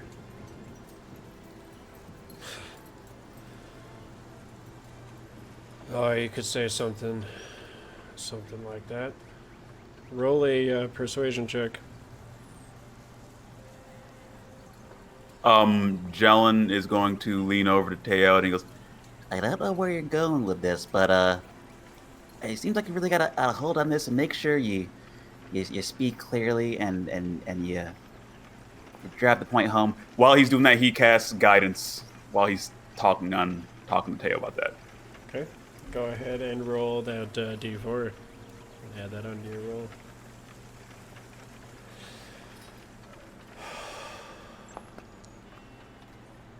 Okay. Total of 22. He does kind of pause for a moment. He kind of looks down at the chicken on his plate as he's pausing. And he looks back up at you.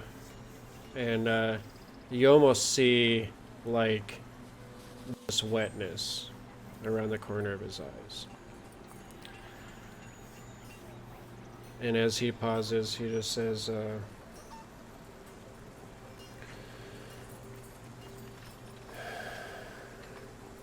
I'm not on the same mission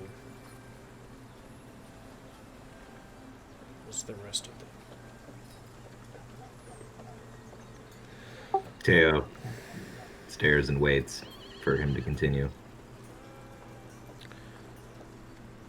A long time ago, one of his high priestesses was captured and tortured, murdered,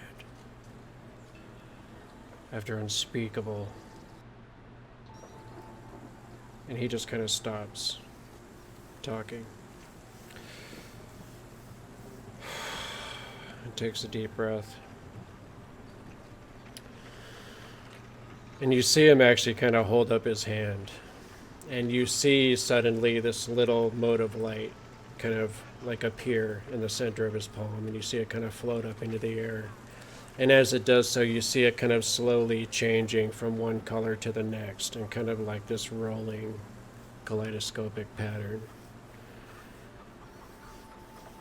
And he says,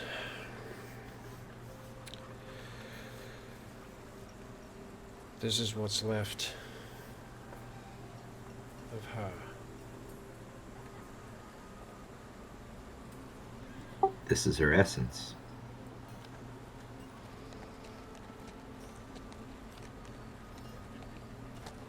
I am her guardian, her protector. And how does the dragon play into this?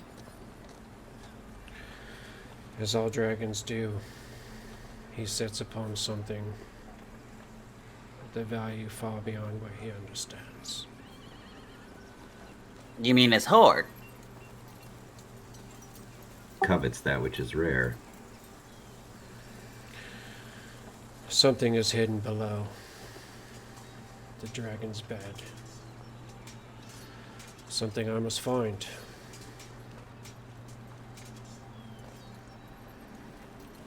If I am to restore her into his light.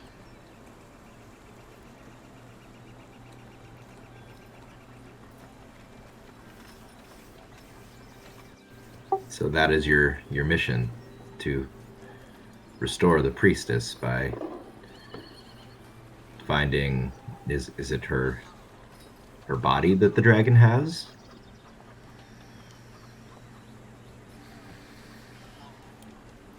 Something else.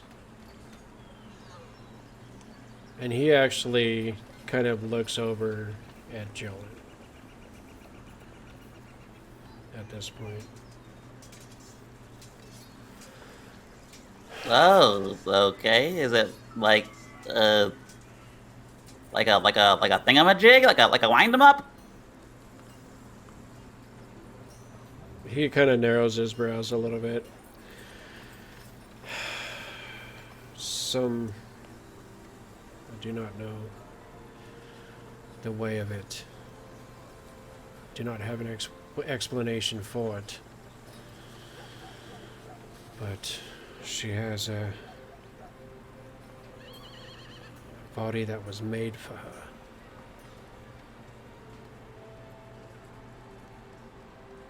She has a prosthetic or an artificial form? All of her. Are we talking like a homunculus, something sculpted magically, or are we talking something a little more mechanically inclined? Technologically innovated. The things you make. The things inside your mind. It's like them. An automaton. I just know magic was in its making. Well, that's cool.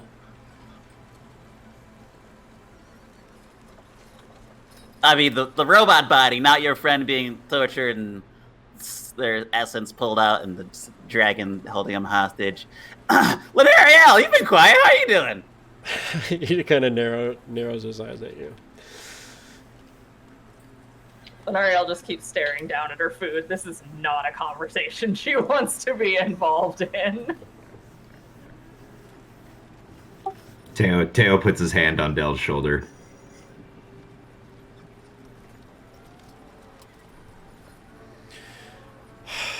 All right, Jellen, I guess all three of you guys go ahead and roll an insight check.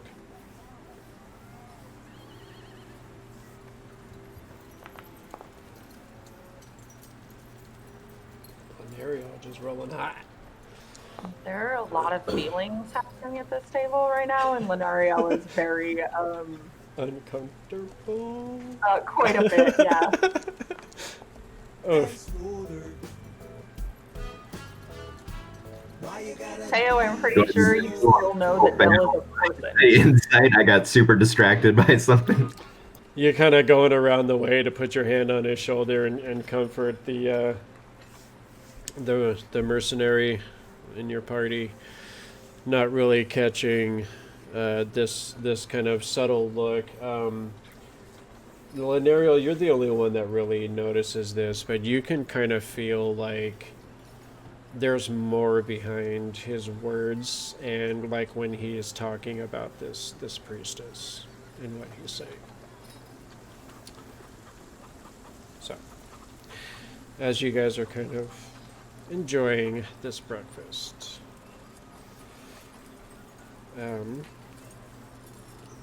there was the deal of going to check out the provision store in order to get everything that you need to go to the loggers camp in order to deliver supplies to what is this fine gentleman's name?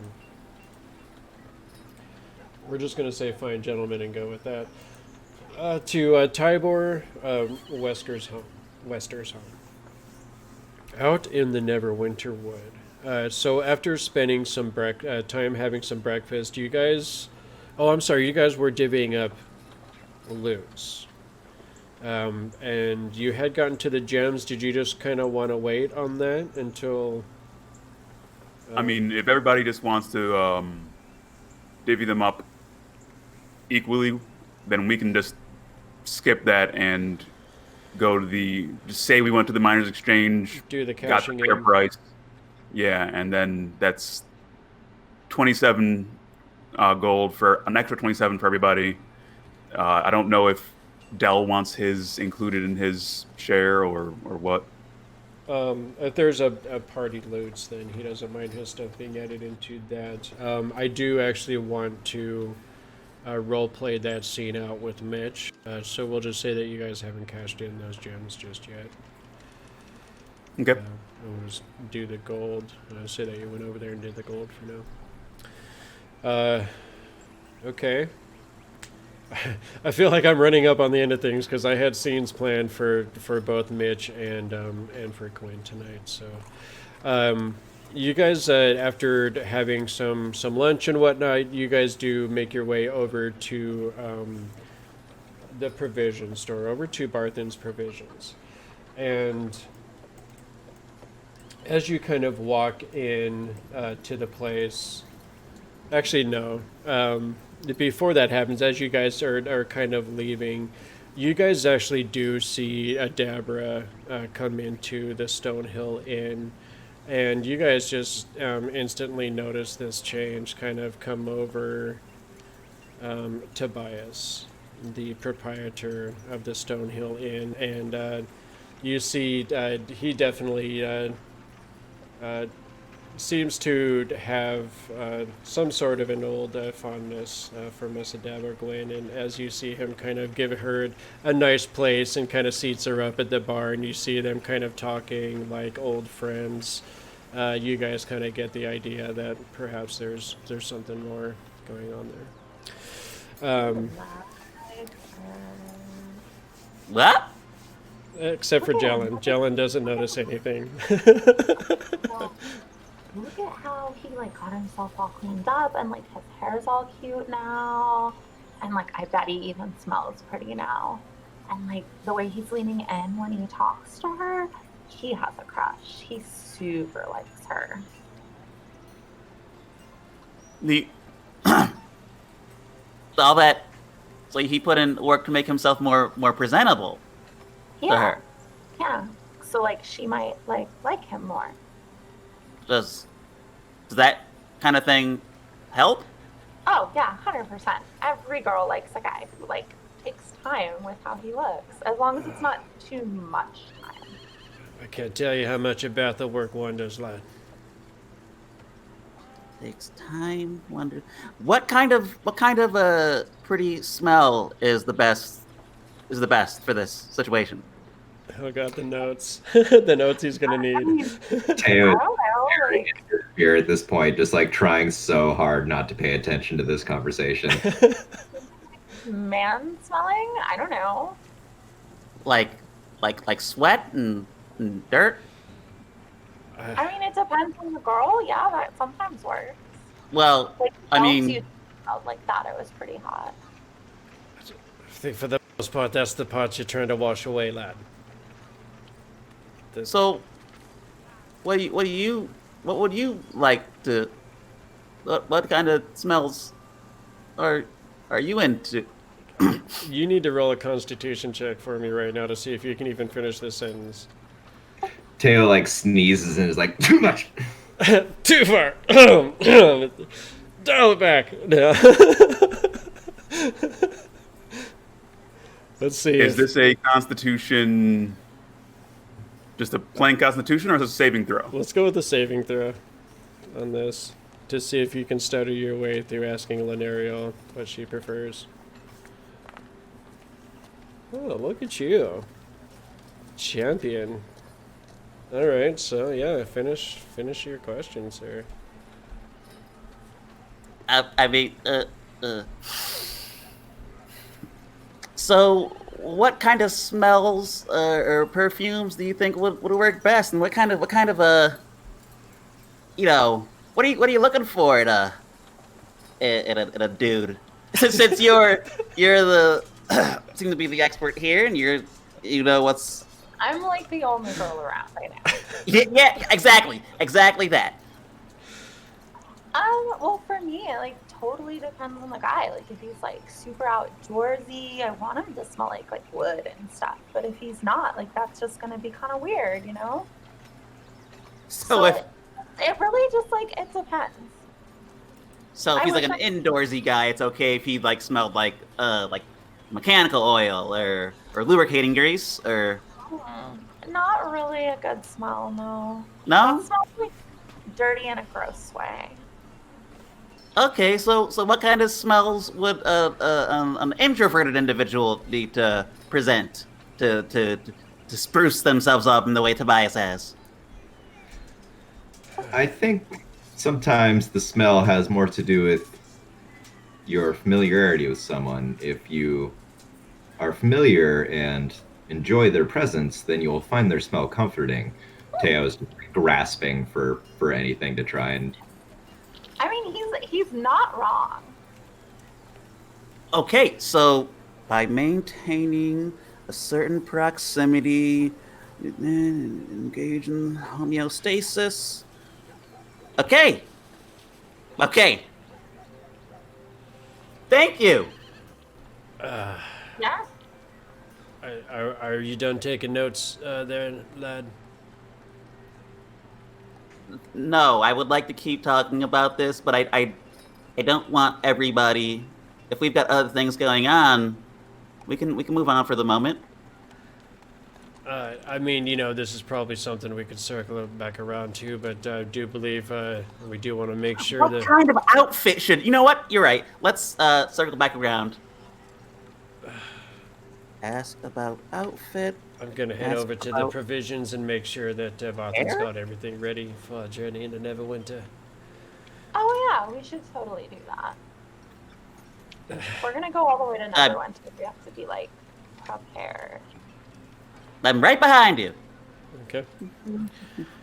So as you guys kind of head over to Barthen's, you walk into the store and you see that Barthen does seem to be behind in the back or something like that. Doesn't seem to be around at the moment, but you do see that Ander and Thistle are indeed kind of busily packing up this cart that is outside of Barthen's provisions, and you see that the two of them are kind of getting everything ready to go. You see Anders kind of got a typical kind of scowly expression as he's working. He would rather be off, frolicking in the woods than dealing with this. But you see Thistle kind of happily wave towards you, Jellen, as you guys come walking up. Oh, hello, Jellen. Good to see you again. It's good to see you. How you been? Well, always work to do.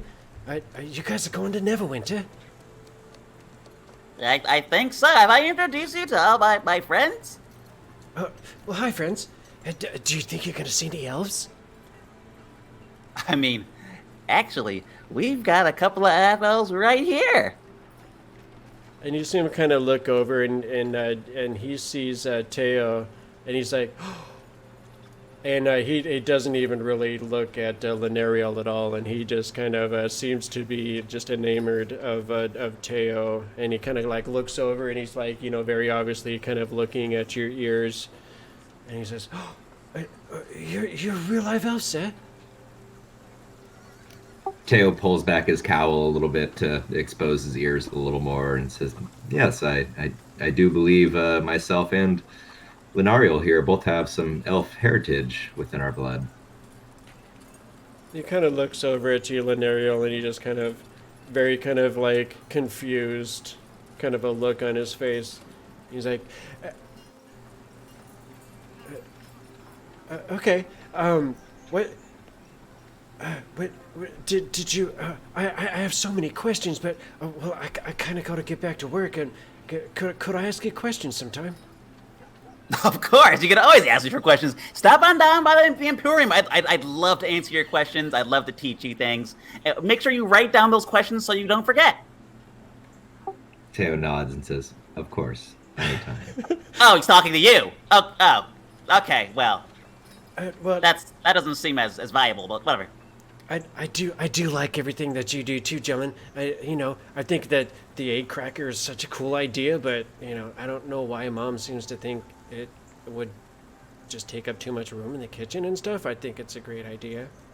It is a great idea, but Adabra has expressed a similar sentiment, and I'm going to work on miniaturizing it. So perhaps it will only be 3 cubic feet big. Oh, not like a little tiny egg cracker? Oh, I don't know if we're gonna get to that point where you can get it so small you can fit it in your hand. That's well. Well, you're pretty smart, Jellen. I think if anybody can do it, it's you. Ah, yeah, all right. That's a good point. I'll work on it. I'll work on it. I heard old Barth and Jellen earlier. No? Yeah, he seemed to be awful mad about. He was saying something about you guys finally get to open up your shop. Well, he's just concerned about the competition in town. He's gonna have to up his game. He wants to hold up with the Emporium. He kind of rolls his eyes at this, and he's like, "I think so too, Mr. Boomsparkles." Anyway, I should. Wrong answer, me kid. He seemed to be agreeing with your comment about the competition, and He says, anyway, I should get back to work and everything. We're almost done.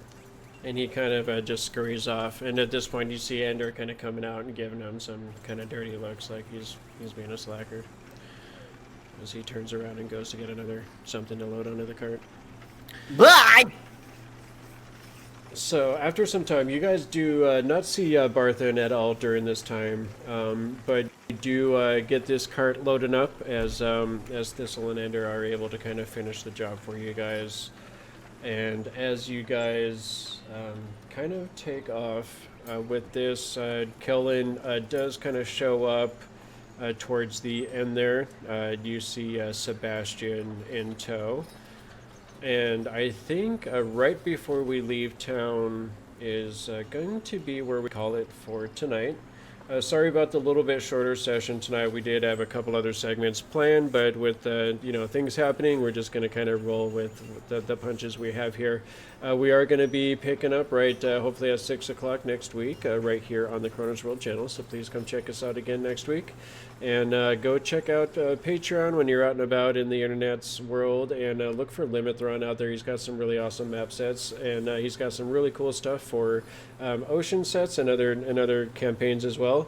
But we're kind of using some of his ocean themed stuff in our Salt Marsh campaign, which you can catch on Thursday, so I'm super stoked about that. Also come check us out on Tuesdays as well. You can see Gigi playing as her Triton Ranger as we run through the Rime of the Frost Maiden campaign. I'm so stoked about that campaign, how it's developing. Please come and check us out on that night as well. Other than that, please come check out our Discord channel. We're trying to, get more folks in there and kind of get some stuff going on in there for people to hang out with and enjoy and just kind of do that community thing. So please come check that out. We'll put all those social links in the chat for you there. And other than that, I hope you guys have a great night, and please come see us again on Tuesday night. Have a good night, everyone.